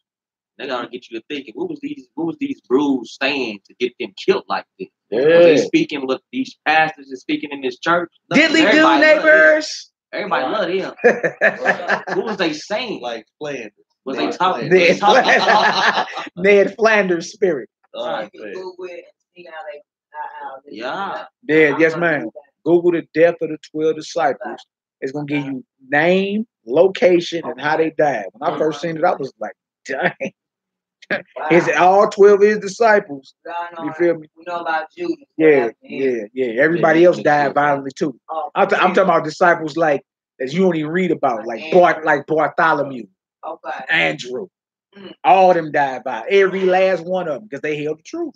You feel me? But they spent the rest of their life spreading the truth. So even if you killed them, they had students and everything out of it. They kept it going. That's why it's important that brothers get together and teach sisters too. Because you never know when we exit about her. Right. You never know. But once somebody got it, it's a wrap. Yeah. So all those who live godly in Christ shall suffer persecution. That's a shall. Oh, that's a promise. That's you gonna go through it. A promise. That's a promise. A guarantee. Guarantee. Yeah, people gonna flip on you, your loved ones, call you in the coat, nigga. Here come Moses. Yeah. They're gonna start joning on you. Been lied. Yeah. That's that thing around your head. I was just up at the Dollar Tree earlier today. Yeah. But not. And I guess I left my wallet in the car. I said, hey, let me go get my wallet in the car. I guess I held up the line. I didn't know the lady was gonna wait on me. I thought she was gonna just throw my stuff to the side. Because I held the line. But OG was mad. He's like, oh, make sure he ain't got no weapons, no bombs. No. I was like, oh boy, if you only knew, I'm strapped like a Mexican man. If you only knew. But he was trying to be funny and stuff like that. But I let it slide. Yeah, he said it. But it's all good. They already be known. That's all good. All right, Ak, you got the Acts 14, 19. The book of Acts, chapter 14, verse 19. Just wanted to show that persecution is part of it. You understand? Nothing to be afraid of, though. If you being persecuted for righteousness, you understand? Not because you've been robbing and jacking and doing everything against God, but if the world is coming at you for doing what's right, you actually supposed to be rejoicing. Yeah. Like, I must be doing something right. Dang. You feel me? Like, they coming to me hard in the paint. You dig? All right, come on, Hebrew. And there came thither certain Jews from Antioch and Iconium, who persuaded the people, and having stoned Paul, drew him out of the city, supposing he had been dead. So this brother Paul, Shaul, everybody loved Paul in the Sunday church. You don't know, Paul got stoned. They saw him expire, give up his last breath. They thought he was dead. Thought he was dead right there. I thought everybody loved sweet old Jesus. Like, why is it that these brothers who actually were teaching the true message were being stoned? Yeah. You understand? Yeah. That means everybody didn't like them. Like everybody liked Creflo Dollar Day. Everybody didn't like them. Yeah. They're like, here he come again. Dang. Boy. Talking about this truth. Ain't had no fun when he around. You feel me? And they in the Roman Empire ruling. And they in there like, look, man, the Messiah is king. That's treason. That'll get you killed. Right. Because Caesar was king in Rome. Right. And you like, look, no, Christ is king. Right? And I'm talking about in a society, not, see, today you got freedom of religion, so-called, where you can be a witch living next door. But then you talking about in a society where if the wrong person heard you say something, you can be put to death that day. You understand? Like being in North Korea. Yeah, North Korea. Or Yemen somewhere. You feel me? Africa somewhere. You dig? Still stoned. And brothers still had to stand up for what was real. So they stoned this brother outside the city. They thought he was dead. What else to say about it? Howbeit, as the disciples stood round about him, he rose up and came into the city, and the next day he departed with Barnabas to Derbe. See, so he continued to do the works like getting shot, speaking the truth, right? Now, how many of y'all will fall back? You shot, everybody think you dead. You actually end up living, right? He get up, and he like, hey, I still got work to do. I'm finna go preach the word over here in Derby. He ain't making an excuse and say, see, you out there teaching that Bible. Right. That's why you got shot, boy. You see? That wasn't no excuse to stop. That made him go even harder. These was real men. You understand? You ain't got that for the most part today. These men, I'm talking about life all the way on the line. Even if they got killed, you understand? They still was with it. All right? That's what the Most High is looking for. Come on, Hebrew, let's get it. And when they had preached the gospel to that city, and had taught many, they returned again to Lystra and to Iconium and Antioch. So he go back to the same spots where those men stoned him at. So he go back and look the very men in the face that stoned him. Still preaching the same thing. Ain't scared. Hey, look, that's real G right there. Yeah. Salute. Like you salute somebody like that, man. You dig? And it's crazy. And the brother tell you he an Israelite from the tribe of Benjamin. That's all throughout the Bible. That's like they got to think Paul was a white man. He said, man, I'm an Hebrew Israelite from the tribe of Benjamin. Romans the 11th chapter. Romans the 9th chapter. He a straight bruh. He was, matter of fact, Paul was mistaken for an Egyptian in Acts the 21st chapter. I thought he was an Egyptian. He said, I'm a Hebrew. Egyptians are Africans, right? Oh, wait. Dang, that's in this Bible?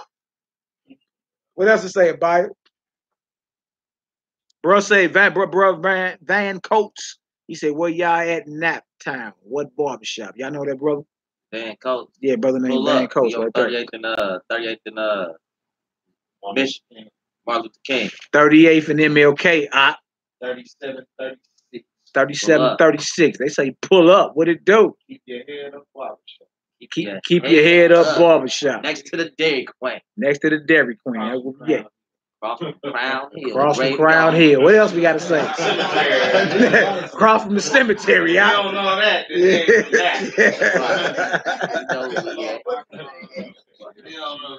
You gone, Hebrew? May the Most High be with you, Rob. I'll see you tomorrow, bro. Y'all willing? Y'all willing, Hebrew? I love, brother. May the Most High be with you. Be safe out there, brother. Yes, sir. Y'all willing to see y'all tomorrow? All right. I'm gonna do what I do though. Yeah. I gotta get my plantation, man. Yeah. You need that spot out, man. You need that. Take it. Much love, man. Much love. May the Most High be with you, brother. Yeah, likewise. Be safe out here. Pray for me as I pray for you. Shalom. And bruh say the prophets are way more gangster than these wicked pastors are. You ain't lying. You ain't lying. You brothers. Look, you gotta think. That's like you get into with All right, somebody. for sure, man. I see y'all They brothers shot you in tomorrow. the head. Yeah. You live, Yeah. you gonna go right back to the same club and look them in the face. Yeah. Man, that's rough. Preach the good news. Yeah. And do the same thing that provoked the last time again. Yeah. I'm talking about, hey, bruh, They look that'll make your heart fall out your chest. You be like, boy, I thought I killed this. Yeah. You look up and he right outside, bro. He right outside the door teaching. Like now. Somebody will be looking like, what? Jimmy Combs, we thought we killed you. Yeah. It's Sicario too. It's Sicario too. They shot dude in the head and he came back and looked at the guy that shot him. And Yeah, God. and he looked like, oh man, that's couldn't believe. Yeah, real talk, huh? All right, where we at about it? Man, we are at Acts 14, chapter 22. Confirming the souls of the disciples and exhorting them to continue in the faith. So he had to confirm how many souls were still down with the truth. Because remember, he just about got killed. So when you see tribulation coming on a level like that, a lot of people fall back. So we had to confirm the number of the disciples, and he had to exhort or encourage them. Continue in this faith, man. You understand? I'm still breathing. I'm still doing the work. Everything's stacked against me. Whatever. I'm still out here. All right, go ahead, Op. And that we must do much tribulation. Some tribulation. Do much tribulation. It's gonna be an easy, smooth ride, JR. Hell no. What did it say, Op? Do what? Do much tribulation. Into the kingdom of your house. Through much tribulation, we get into the kingdom of God. You see, those that live godly in the Messiah shall suffer persecution. Through much tribulation, we get in. Life is fair. You dig? Total different story than what we seeing today, man. We click on the TV and everything's smooth. And you understand? It's real easy to say whatever you're doing when you're not inconvenienced. Right. But when you inconvenienced, when the deck is stacked against you, you feel me? Paul even had it to where he had a thorn in his side. And he kept praying to God and said, please take this away from me. Most High, like, you be all right. You be all right for a little season. Right. You feel me? But he had a thorn in his side. He called it the messenger of Satan. He's like, man, I'm afflicted. I barely can walk. He kept on doing the work. Yeah, but he had to keep doing it. I don't know what verse it was. It was talking about your weakness and pain is my strength. Yeah, that's Second Corinthians 11:22-33. He straight go right on in. I'm talking about the whole way. And he straight bragging on all his tribulation. He like, man, look, I've been stoned. I've been going. Like, I've been shot. I've been shipwrecked. I've been beat with rods. I've been whipped. But I'm still here. I'm still banging. Good. Yeah, for the truth. For the truth. So for anybody claim he was a sellout, I said, no, see, y'all don't understand. You mean sellout? Don't know. Look, if you think something false, you're not about to go through all that. Nah. Oh yeah. Eventually you're gonna be like, hold on, time out, man. I was just playing. Yeah, I really didn't mean that. You feel me? What you got all them guillotines outside for? What's all that? Hey, I gotta get a whipping. I'm gonna just backtrack now. Yeah. If you really ain't about that, but if you really believe something, you be willing to die. And look, this was a vibration way before them Arabs put on dynamite vests. You feel me? Like our forefathers was about this life. We ain't talking about, cowardly when you just blow up and then you just forget everything. You know what I'm saying? Nah. Real quick. That ain't our nature anyway. I'm never blowing myself up or setting myself on fire. Yeah. But these brothers were willing to get tortured. You feel me? Through much tribulation. You got Acts 15:26, read 25 and 26. And a word was bond. Yeah. We don't heard, you know what I'm saying? Don't hold our word today, man. Me don't really hold their word today. They really don't. Was bond. Yeah, they said it. That's what it is. Right? And when think about the ancient world, man, even if you watch something not as ancient, like the Game of Thrones, you know what I'm saying? Like, if you say something out your mouth, you better be about that. Right. Because today you can say something and it be considered a little white lie. Right. I was just playing. I really didn't mean that. Think about all the entertainers that try to come out and stand up against something they know is wrong. And then the next day they backtrack what they said. I really didn't mean that. See, no, if it came out your mouth, you better be about that. Take it out You of meant context. Yeah, you took it out of context. I really didn't say. I didn't want a homosexual in the locker room with me. What I was saying was. Lost some endorsements, lost a little endorsement. I put him in check real quick. Yeah. What you say? What you say? Take a little about 2 million from him real Take quick. your endorsements. Right. What you say? We need a statement. The boy got you back in high school. We need to write a letter. Yeah. Right. What? The Most High is not playing. We wrote it for you. Just read it. Right. Yeah. Or we gonna get your pay. Right. The Most High looking for that ancient vibration. That's that vibration we was in and what we totally depended on. It didn't matter. You feel me? Didn't matter. One time Paul was so locked into the Most High, the word viper, snake bit him. He just shook it off and kept going. Everybody was looking like, why he ain't dead yet? Really? This man just so locked in with the Most High. He's like, man, look, it ain't nothing. Get this up off me. See? With the bigger our faith, the bigger the miracles. Like, if you really, really locked in and believe, miracles happen. Miracles will happen. You know what I'm saying? Some of us actually didn't see them. You'd be like, dang, that was kind of deep there. You feel me? All right. So Acts 15, 25, and 26, and let's get back to 2 Maccabees 7 and read about a lovely woman, a courageous woman in our history. So courageous, I don't even know if we know her name, do we? What is her name mentioned? Her name. Mother and 7 sons. The mother with 7 sons. That's what we call it. All right, come on, Hebrew. We in Acts 15, 25, and 26, and we back to Maccabees.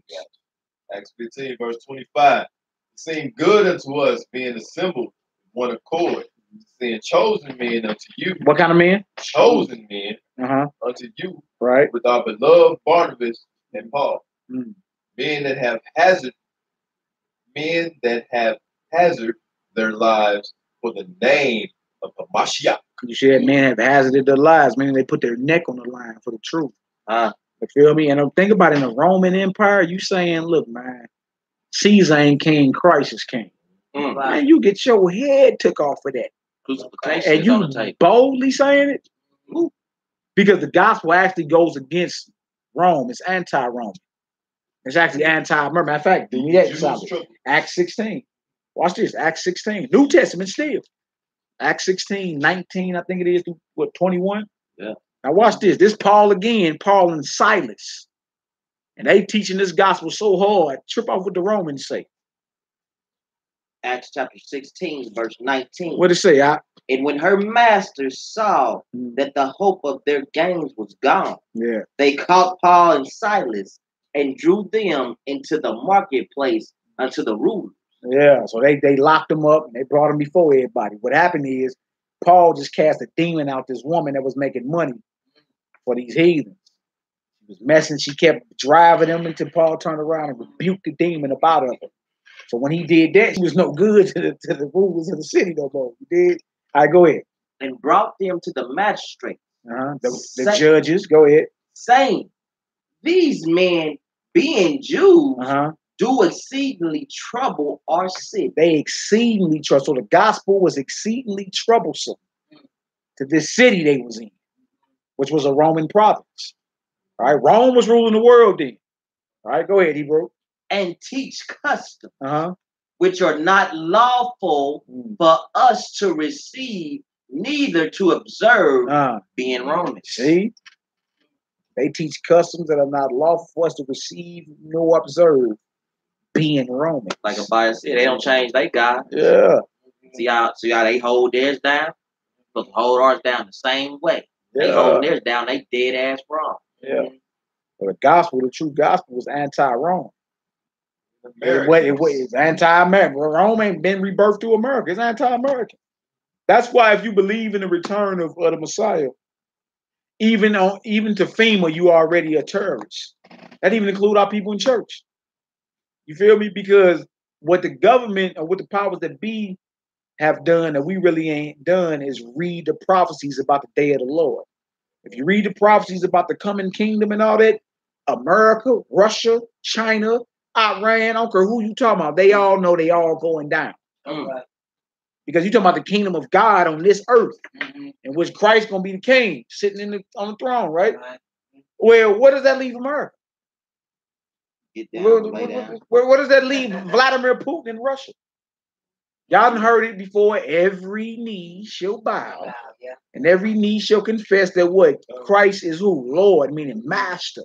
Right. That even means Donald Trump. Right. That means Vladimir, all the powers that be, they got all their power, will have to get their kneecaps dusty and bow to the real king. Right. You see? So they know he coming, and we're not finna hold no emergency United Nations session over this. Right. We're not finna be voting. Right. He coming to take what's rightfully his and guess what? Gather his people and give them an inheritance. Ain't no nuclear warheads, none of that gonna be able to stop. They're not gonna be able to stop that. Space Force. They just came up, right? They just came up with a space force. They actually gonna try to fight the Messiah on his way back into this world. Ignorant people having confidence with these movies like Independence Day. Yeah, like somebody can come out the woodwork with a miracle and figure out a way to destroy the Most High and His chariot. Nah, you devils going down. There's nothing you can do about it. Ain't no hope. So they read the prophecies and they know where if there's a kingdom coming, ours is either gonna be in the dust. You feel me? Matter of fact, ain't no either two. It's gonna be in the dust. There will be no close number two to the kingdom of God. Right. Like they won't be like, oh, Russia, the kingdom of God is ruling, but Russia is a close number two now. Nah, none of that. America is a close number two by, the kingdom of God got America by like that much. No. See, so they know that if there's something foreign from outer space coming to establish something on her, well, that's our enemy. They're gonna try to hold on to power as long as they can. You see? As long as they can, they're gonna get put down according to the scripture. Hey, the Kumbaya Christians, the one topic that they can agree on with the truth is homosexuality. That is the one topic that even the most passive, get along believer of the Bible think everything gonna be harmonious. Yeah, and like that homosexuality when they can't get down with it, and they gonna have to choose them. Yeah, left on the line. Not when they got them directing the choir though. Yeah. Well, you know what I mean? I'm gonna say 7 times out of 10. It's pretty cool. Yeah, it's a lot of doing that. You know what I mean? The director of the choir.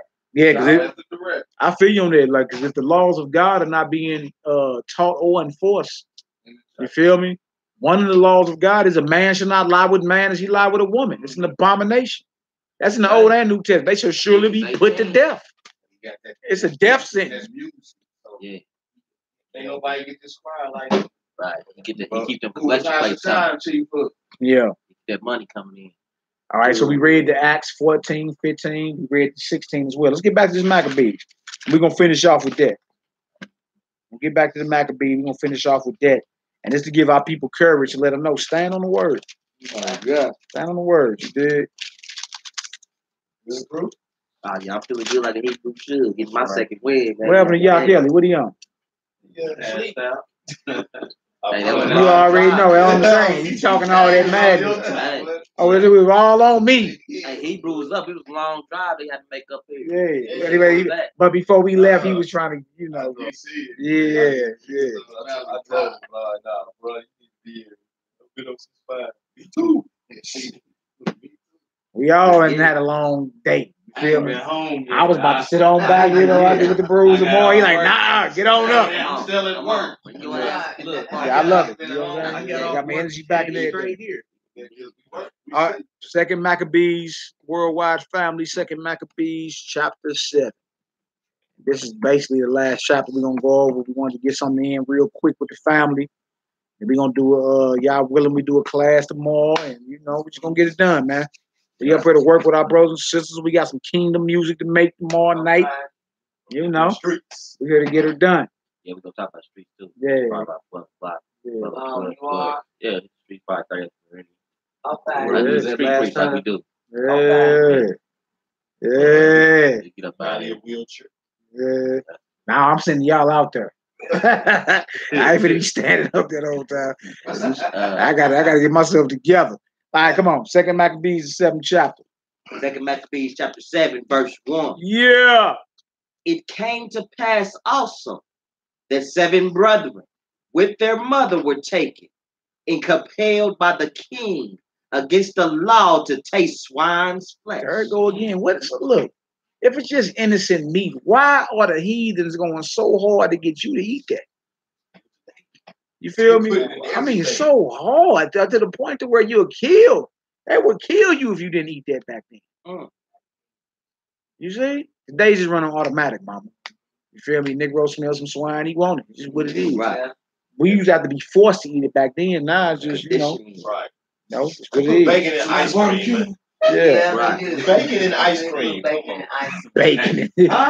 ice cream. Yeah. Bacon and ice Put a cream. little bacon bits on top of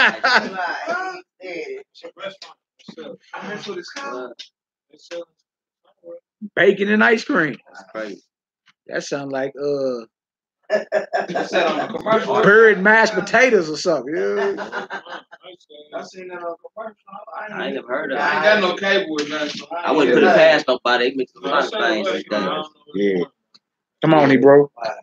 And were tormented with scourges and whips. Wow.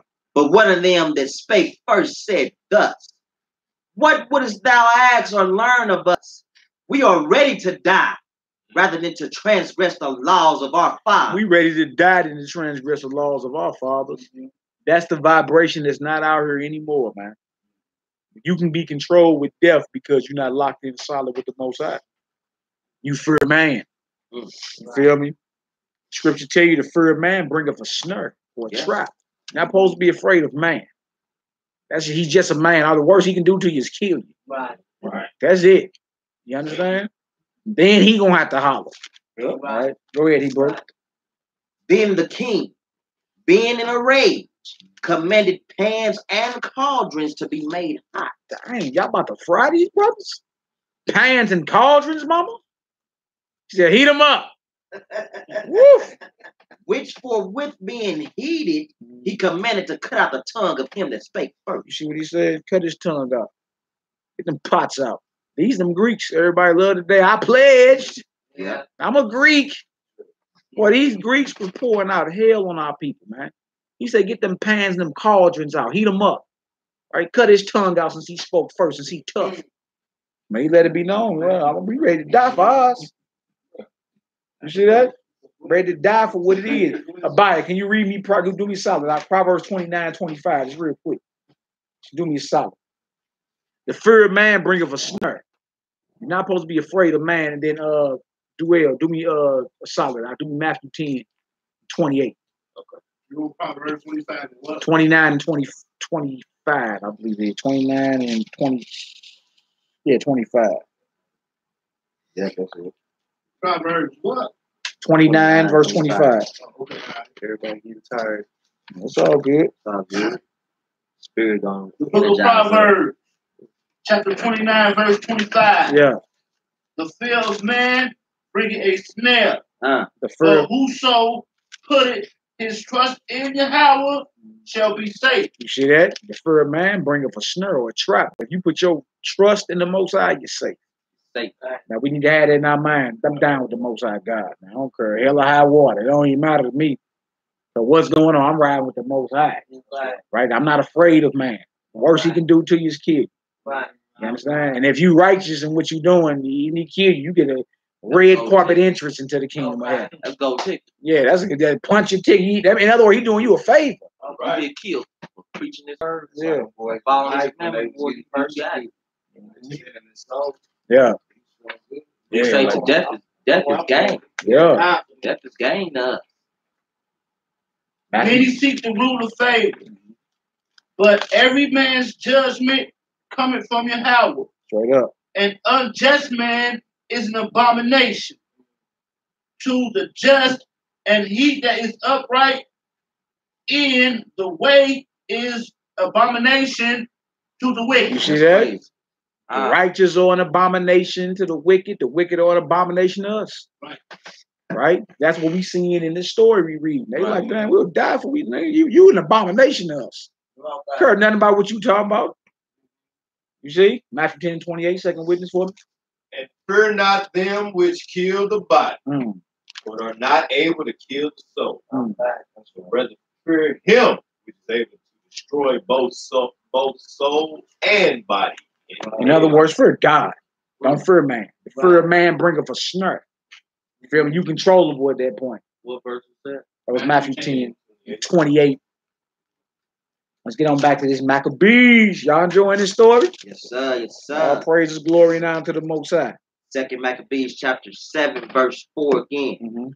Which forthwith being heated, he commanded to cut out the tongue of him that spake first, and to cut off the utmost parts of his body. Wow, so all his limbs, arms, legs, everything.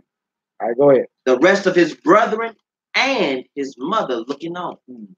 Now, when he was thus maimed in all his members, he commanded him, being yet alive, to be brought to the fire and to be fried in the pan. So cutting out his tongue wasn't enough? Cutting out his arms and legs wasn't enough? He said he's still alive? Throw him over there in that frying pan, that cauldron. You see how? Yeah, I'm saying. You see how? You see the extreme that the enemy was willing to go to make you flip on your God. Yeah. But our love for our God trumps anything, even death, the fear of death. You feel me? Somebody right there at the door. That's probably the Ak that said he was coming. Shalom, Ak. Shalom, shalom, from Shabbat, shalom. How you doing, Hebrew? Y'all good? Yeah. He like, man, I'm in that. Where y'all at? Hallelujah. Ak Van Coach in the house. Bro said he was coming. He done pulled on up. Yeah. Like, where y'all at? I'm gonna pull up. Yeah. Hallelujah. You say good and straight. Yeah. I'm right down the street up there at 62nd. Hallelujah. You right by me. Hallelujah. You right by the bros. Ak Ed out of Naptown. That's Mikael. Yeah, that's Mikael. He on the barbershop right here. Okay. All right, so all praise. You guys are Ak Duell from St. Louis, Abaya, Indianapolis. This is Ak Ed Mama right here, Mama. All right, you got J.O. I forgot my Ak name right here. Stan right there. Yeah. All praises, bro. All right, so we in they say on the chat too. They say Shabbat Shalom on the chat. Oh, that's yeah, he done came in the building. He pulled up. Yeah, real men ain't never been scared of real men. That's right. He pulled right up. Hopefully, y'all brothers can exchange contact information, start building even more. I'll pray. So look, we in 2 Maccabees, 7th chapter. All right. So it wasn't enough. They cut his tongue out. They cut his arms and his legs off. He was still alive, and that heathen said, "Wait, throw him over in that frying pan." Wow. Come on, Hebrew. And as the vapor of the pan was for a good space dispersed, they exhorted one another with the mother to die manfully, saying thus. See, so with the mama to die manfully. So the first brother just got killed. You feel me? So you would thought that they would have saw that and been like, oh no, let's just do what Master say. Calm down, eat the swine, let's all go home. Right. Play our Xbox. Nah. Watch our Fire Stick, right? Nah. Let's pretend that. Right. They just killed my brother. Yeah. We all about to die today. Yeah. But they did that even in when so-called slavery. Yeah. You feel me? Called breaking the buck. The heathens are straight. Get the strongest man. His pregnant wife out there, his children. That heathen will spread you out. Spread tie your hands to a tree, tie your legs to a tree. The master will come out there and penetrate you. It's called breaking the buck. Yep.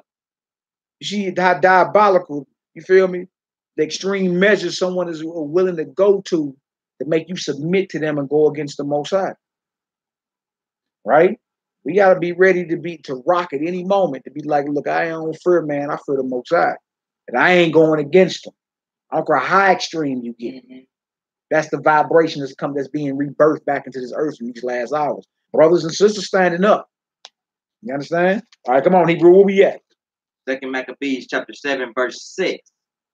Yahweh Elohim looks upon us, and in truth have comfort in us, as Moshe and his song, which witnessed to their faces, declared, saying, and he shall be comforted in his son. That's right. Come on. So when the first was dead after this manner, they brought the second to make him a mocking stock.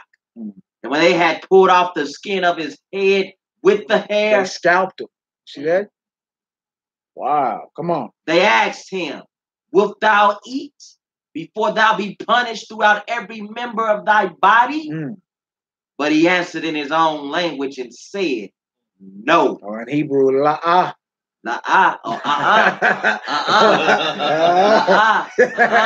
No is universal. Yeah, no. La'ah. Even in pain. He just got scalped. Just got scalped. But he was locked in. I ain't going against the Most High. You better get your licks off now. Better get them off now. Come on, Hebrew. Wherefore he also received the next torment in order, as the former did. And when he was at the last gasp, he said, thou like a fury takest us out of this present life. But the King of the world shall raise us up. Shall do what? Raise us up. They believed in the resurrection. Woo. See that? They believed in the resurrection. The King of this world shall raise us up. We may die physical death right now, but there's a resurrection coming. Yes, sir. See that? Come on, Hebrew. Who have died for his law. Woo. Unto everlasting life. Abaya, do me Daniel 12 real quick about the resurrection. Give me Daniel 12. Give me Daniel 12 and Duel. Do me John 5, 28 and 29.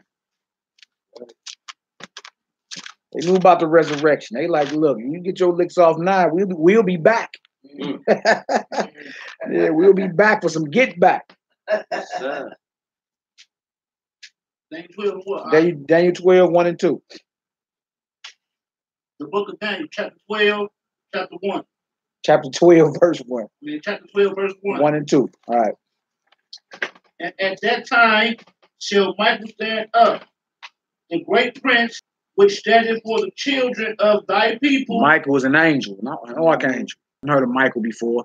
You know what I'm saying? The time gonna come where the Most High will give him an order, handle some business. All right, go ahead, bro. And there shall be a time of trouble, such as never was since there was a nation, even to that time, and at that time thy people shall be delivered, everyone that shall be found written in the book of life. He said it's gonna be the worst time since there ever had been a nation. And at that time, thy people, the Israelites, shall be delivered. Everyone found written in the book of life. That's Old Testament speaking about the book of life in Revelation. See, it link all up. It's one solid book. It's saying the same thing, resurrection. But the worst times in earth are coming. Like we going through them now, but the worst is gonna get worse. We're saying the time coming, Most High gonna be like, he's gonna make a move in the spirit, the spiritual realm, and it's gonna manifest right in front of us. You understand? And your people gonna be delivered. Every one of us that's in the book of life shall be delivered. All right, come on, Hebrew.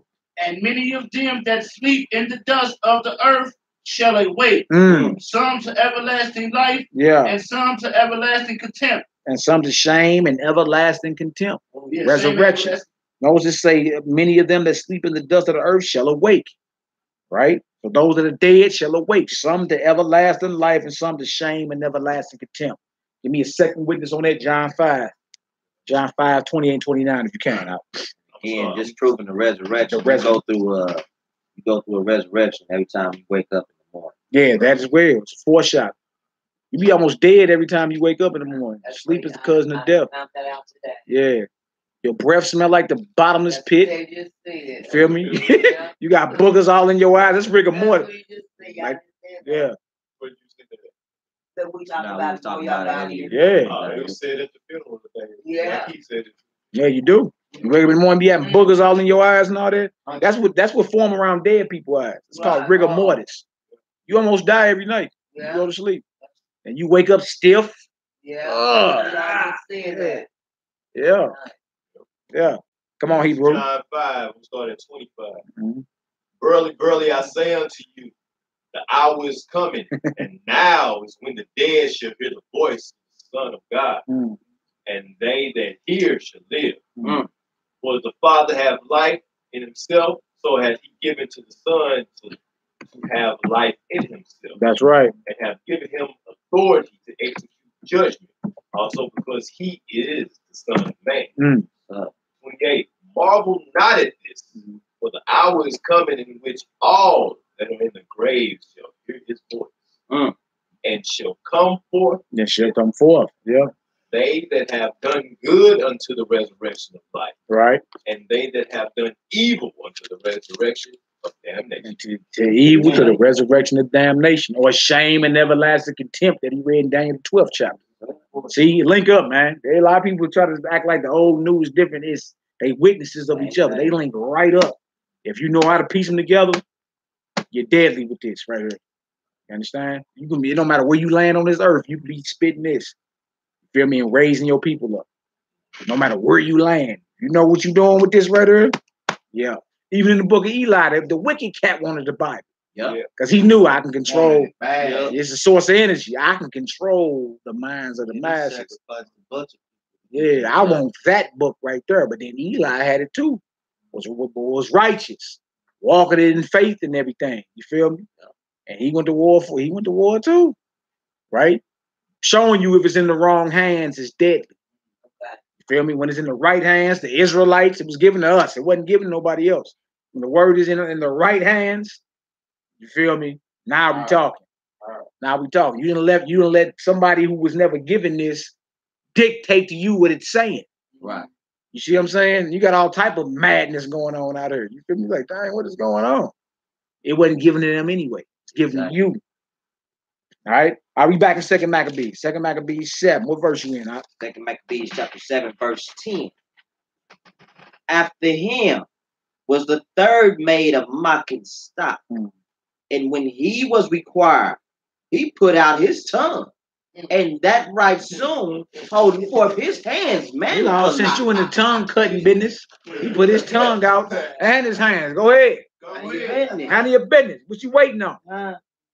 Come on, Hebrew. And said courageously, these I had from heaven, and for his laws I despised them. And from him I hope to receive them again. You know, I got these from heaven. You dig? And if I gotta lose these for the laws of the Most High, bring it. Yes, sir. Yeah, come on. Insomuch that the king and they that were with him marveled at the young man's courage, for that he nothing regarded the pain. He like, man, whatever you talking about. Right? Just a little pain, that's it. Right. All right, come on. Now, when this man was dead also, they tormented and mangled the fourth in like manner. Well, these heathens was not playing. So when he was ready to die, he said thus, it is good being put to death by me. It is, hold on, it's bad. It is good. It is who? It is good. It is sad. It is good. Come on. Being put to death by me. To look for hope from Yah, to be raised up again by him. As for thee, thou shalt have no resurrection to life. He let it be known. Heathen, you done. When we talk about eternal life, you're not going to get none of that.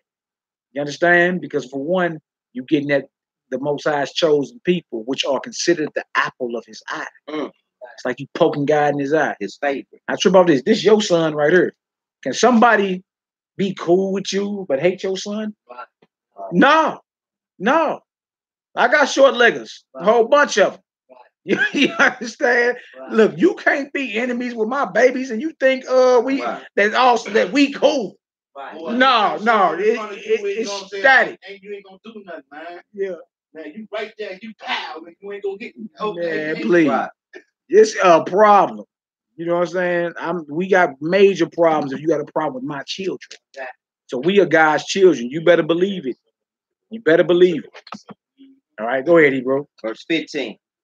Afterward, they brought the fifth also and mangled him. Yeah. Then looked he unto the king and said, Thou hast power over me. Thou art corruptible. Thou doest what thou wilt. Yet think not that our nation is forsaken of Yah. Yeah. But abide a while and behold his great power, how he will torment thee and thy seed. You and your children gonna be tormented for this evil you doing. And that lets you know whatever you do affects your children. Ooh. Your children's children's children. Huh? Whatever you do, whether it be righteousness or whether it be wickedness.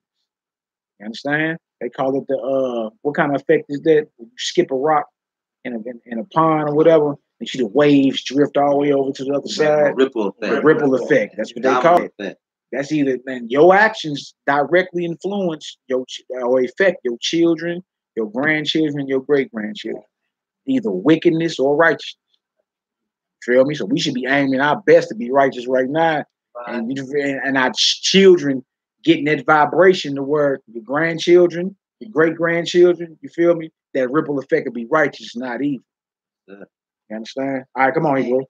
After him, also they brought the sixth, who being ready to die said, Be not deceived without a cause, for we suffer these things for ourselves, having sinned against our power. Therefore, marvelous things are done unto us. He's like, this only happening because we went against the Most High. That's it. Don't think you got some type of power. Same thing the Messiah told Pilate. You ain't got no power what my Father gave you. I can summon legions of angels right now and end the map. You see? Same thing these young men are saying. They like, look, man, don't think you got no type of power. Right. This only happening because of us going against the Most High. All right, but we willing to suffer for it to gain great in the end. All right, come on, Hebrew. Verse 19. Yeah. But think not thou that takest in hand to strive against Yah, that thou shalt escape unpunished. All praises. Come on. But the mother was marvelous above all. Here we go, mama. This is what I want you to hear. The mama, she got 7 sons, right? This script says she was more marvelous above all. She was more courageous than all her sons. Yeah, she seen her 7 sons die before her eyes. Yeah. They said she was more. They said she was more courageous. And some of these little jokers wasn't playing. They were getting scalped, arms cut off, tongues cut off, everything. They said, but the mama, thrown in the frying, the cauldron, but the mama wasn't no joke. More courageous than all. Come on. But the mother was marvelous above all and worthy of honorable memory. That's right. For when she saw her 7 sons slain within the space of one day, she bared with a good courage because of the hope that she had in Yahweh. Now that's think trip off her mindset, psychology, study of the mind. You did like that'll destroy somebody. You see one child murdered, let alone 7.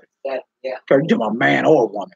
Right. You saw your children murdered right in front of your eyes. That's gonna play on your mind some way, shape, form, or fashion. She saw this how solid she trusted in the Most High. She saw 7 of her sons murdered in the space of one day. And it says because she trusted in the Most High, you understand, she took it with a good courage. Because in her mind, she knew we suffering for doing what's right. Well, that means in what's to come, we got a major inheritance. And that take for somebody to really be spiritually discerned to where you like, this ain't the end. This just this is carnal flesh. You feel me? This ain't nowhere near the end. So if you know my inheritance is everlasting, glorious, incorruptible, then what you talking about? Taking away something temporary? You feel me? Why I can sprain my ankle? You feel me? Why I could, you feel me, break my arm? What are you talking about? Well, I could throw out my hip and my shoulder. His body is weak. It's corruptible. It's temporary. The mama like, look, she took that hard. You understand? Now, we done been through a lot of psychological trauma with our sojourn here in America. To see one child murder do you a lot of damage, but to see 7 in one day and all of them was courageous. All of them was like, man, we ready to die. Let's get it. It lets you know how they was trained up. Yeah. You understand? Not raised. Trained. She went over like, baby, I'm your mama. Just eat the pork. Nah, she wasn't like that. Come on home. I'll give you a bath. You can eat your favorite cereal. No, I wasn't none of that. Stand on the word. Wow. Come on, Hebrew. Yeah. She exhorted every one of them in her own language, filled with courageous spirits, and stirring up her womanish thoughts with a manly stomach. Her womanish thoughts with a manly stomach. She didn't allow her emotion to override what was real. See that? Womanish thoughts with a manly stomach. Women are more emotional than men. You understand? But she couldn't let her emotions block her from doing what was right. Come on, now. She said unto them, I cannot tell how ye came into my womb. Wow. For I neither gave you breath nor life. Neither was it I that formed the members of every one of you. Yeah, like, you know, because that's a miracle every time you have a baby. Every time a child is, that's a miracle. You feel me? A heartbeat formed first. Yeah. Now behind a heartbeat, everything else will grow. You talking about a nervous system, a immune system, fingers. You feel me? Eyes, brains, everything. Well, she's like, look, I don't know how all that happened. I mean, I know I laid down with my husband and had y'all, but I don't know how your fingers grew. Exactly. I don't know how your spinal cord grew. I don't know how your toes grew. Yeah, how did you get a brain? Where did that come from? Like everything formed off a beat? Rhythm? Wow. All right, come on, Hebrew. But doubtless, the creator of the world, who formed the generation of men and found out the beginning of all things, will also of his own mercy give you breath and life again, as ye now regard not your own selves for his law's sake. You see that? Breath and life again. You'll be resurrected. You feel me? You got a physical body and a spiritual body. He tell you that in 1 Corinthians 15. You have spiritual bodies. All right? Come on, Hebrew. 24. Now Antiochus, thinking himself despised, and suspecting it to be a reproachful speech. It is. Come on. And whilst the youngest was yet alive, did not only exhort him by words, but also assured him with oaths that he would make him both a rich and a happy man if he would turn from the laws of his fathers, and that also he would take him for his friend and trust him with affairs. Now you down to the baby boy, youngest boy. Like, look, man, I'll make you a rich man. Man. You feel me? I'll be your friend. He even did some oaths. He said, I swear by my gods. Right. You all good. Like you just saw 6 of your brothers killed, man. Like, come on, let's work something out. Huh? Let's make a deal. Yeah. Crazy, right? Come on. Verse 25. Yeah. But when the young man would in no case hearken unto him, the king called his mother and exhorted her that she would counsel the young man to save his life. Yo, get on over and counsel your son. Save his life. He ain't got to die, but make him rich. Right? You be taken care of, mama. Youngest boy be taken care of. Counsel your son. Right? No need for any more blood to be shed, right? Okay, come on. And when he had exhorted her with many words, she promised that she would counsel her son. She's like, I'll talk to my baby. Okay. Come on. But she bound herself toward him, laughing the cruel tyrant to scorn, spake in her country language on this manner. Oh, my son, have pity upon me that bare thee 9 months in my womb, and gave thee suck 3 years, and nourished thee, and brought thee up unto this age, and endured the troubles of education. I beseech thee, my son, look upon the heaven and the earth, and all that is therein, and consider that Yahweh made them of things that were not. Oof. And so was mankind made likewise. Straight up. Visible things were made by invisible. That's what he's saying. All right, go ahead, Hebrew. Fear not this tormentor. Do what? Fear not this tormentor. Come on. But being worthy of thy brethren, take thy death. Do what? Take thy death. He say, baby, I'm your mama. Come on. Take thy death. Take thy death. Come on. That I may receive thee again in mercy with thy brother. Hallelujah. while she was yet speaking these words, the young man said, whom wait ye for? Who you waiting for? Come on. I will not obey the king's commandment, but I will obey the commandment of the law that was given unto our fathers by Moshe. That's right. Come on. And thou that has been the author of all mischief against the Hebrews, shalt not escape the hands of Yahweh. See that? I love that right there. Mischief against the Hebrews. You will not escape the hands of the Most High. Woo! Come on. For we suffer because of our sins. And though the living Elohim, or the living Lord, be angry with us a little while for our chastising and correction, yet shall he be at one again with his servant. But thou, O godless man. What kind of man? Godless man. Yeah, a heathen. A devil, right? Go ahead. And of all other most wicked, be not lifted up without a cause, nor puffed up with uncertain hopes, lifting up thy hands against the servants of the Most High. For thou hast not yet escaped the judgment of Almighty Elohim, who seeth all things. For our brethren, who have suffered a short pain, are dead under Yah's covenant of everlasting life. Yeah, he like, they straight. They good. They died in the truth. They stood on it. All right, go ahead, Hebrew. But thou, through the judgment of Yahweh, shalt receive just punishment for thy pride. That's right. But I, as my brethren, man, be Most High willing, man. I see you tomorrow, man. Most High willing. Most High willing, bro. I get up at 8, man. It's free. Hey, you know what it is, bro? Hey, Shalom, bro. Bruce and her falling asleep. You know, we'll go all night and into the morning. I know. Yeah. Verse 37. Yeah, it's 42. 42 is the last verse. 42. Yeah. Verse 37. Yeah. But I, as my brother, All right, brother. offer up my body and life for the laws of our fathers, beseeching Yah that he would speedily be merciful unto our nation, and that thou, by torments and plagues, mayest confess that he alone is the Most High Yah. You know what you're saying? By torments and plagues. Very the Most High, I put it on you.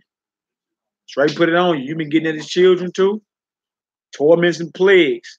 The Most High beat you down till you confess. Same thing happened to Nebuchadnezzar. He sent him to the field for 7 years and gave him the mind of an animal until he confessed it is the Most High God that set above kingdoms and put man over in the road. He thought he did it himself. He said, am I not Nebuchadnezzar? Right. Have not my hand did all this? Yeah. That very hour, Most High took his mind from him, gave him the mind of an animal. And going out there in that field. He was out there for 7 years. You understand? Once he finally confessed, and and once he finally confessed that the Most High was God, he was giving back his kingdom. Okay. He restored him. But he had to beat him down and let him know, look, I'm the one that set up kingdoms. I'm the one that dropped kingdoms. You ain't got nothing to do with this. Come on, bro. Verse 38. In that in me and my brethren, the wrath of the Almighty, which is justly brought upon all our nation, may cease. Hallelujah. Then the king, being in a rage, handled him worse than all the rest, and took it grievously that he was mocked. The baby boy got handled worse than all the other cruelties we heard on all the other brothers. Baby boy got the worst. Go ahead. So this man died undefiled. Woo! And put his whole trust in Yod Hey Wad Hey. That's right. Last of all, after the sons, the mother died. Wow. So the mama had to take death too. Come on. Let this be enough now to have spoken concerning the idolatrous feast and the extreme torture. Y'all see that? But you see, the level that they went to get us to go against the Most High was not strong enough. And it could be the same even in this hour. You understand? We have to be stronger in our belief in the Most High than our fear of death. You feel me? We got to be strong in our belief in the Most High than our desire for lust. We gotta be strong, man. You know, you understand? It just is what it is. Jacob's trouble. Just do me that real quick. Jeremiah 30. Jeremiah 30, Jacob. It is the day of Jacob's trouble, but he shall be saved out of it. There ain't no getting around it. We gonna go through it. But in the end, we win. Yeah, Jeremiah 30, y'all. Jeremiah 30, we're gonna read verses 4 through 7. We're gonna close out.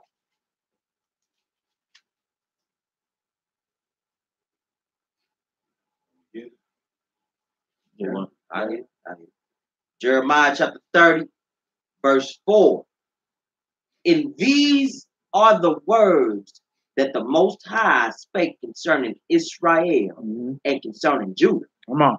But thus saith Yahweh, we have heard a voice of trembling, of fear, and not of peace. Not of peace. Trouble is coming. Come on. Ask ye now, and see whether a man doeth travail with child. Wherefore do I see every man with his hands on his loins, as a woman in travail? You feel me? Like a woman giving labor. What men acting like women folk giving labor? Come on. And all faces are turned into paleness. Come on. Alas, for that day is great, so that none is like it. It is even the time of Jacob's trouble. Come on. But he shall be saved out of it. That's a promise. Y'all see that? That's a promise from the Almighty. It's the time of Jacob's trouble. We done read about some of Jacob's trouble in the Apocrypha as a foreshadowing of what's coming. But the promise is what? We shall be saved out of it. You understand? We got a promise from the Almighty. We good. That's why more than ever we need to be focused on being obedient to the Most High, following His way, following the Messiah as the example. You understand? Because in the end, we get saved about all this hell. Then we got a kingdom to run. You understand? A planet to rule. You feel me? And that, look, I don't want to miss out on that, man. I just, don't want to miss out on that. Yeah, 1,000-year millennial. That's coming too. Yeah. Yes. All praises, glory, and honor. And to the Worldwide Assembly, if y'all got some understanding, we about to close on out. If y'all got some understanding, put a 7 up in the chat group. If y'all got some understanding, give us a 7. All praises, glory, and honor. They say an excellent read, knockhead. All praise the Most High. All praise the Most High is only begotten. And dig. Everybody throwing 7s. Hallelujah. All right, y'all. So look, we about to close on out. All praises, glory, and honors. The Brews about to get us some sleep. Get up in the morning, link back up with the Bros. You understand? And do it all over again. You got some kingdom music to make tomorrow evening. Right? Already, let that go down. And this is what we do, man. We travel and we link up with the Most High's people. And we teach His word, raise up His flock. You understand? We got next. All praises, glory, and honor. Everybody throwing 7s up in this deal. All right, y'all. We about to close on out. May the Most High be with y'all as He be with us. Long live the King. Yahoo. Y'all know what it is. Strap up a backup, man. Yahoo. Yahoo. And Mama over there like, Yahoo. That's right, Mama. That's right, Mama. That's what we talking about. Yeah. All praises.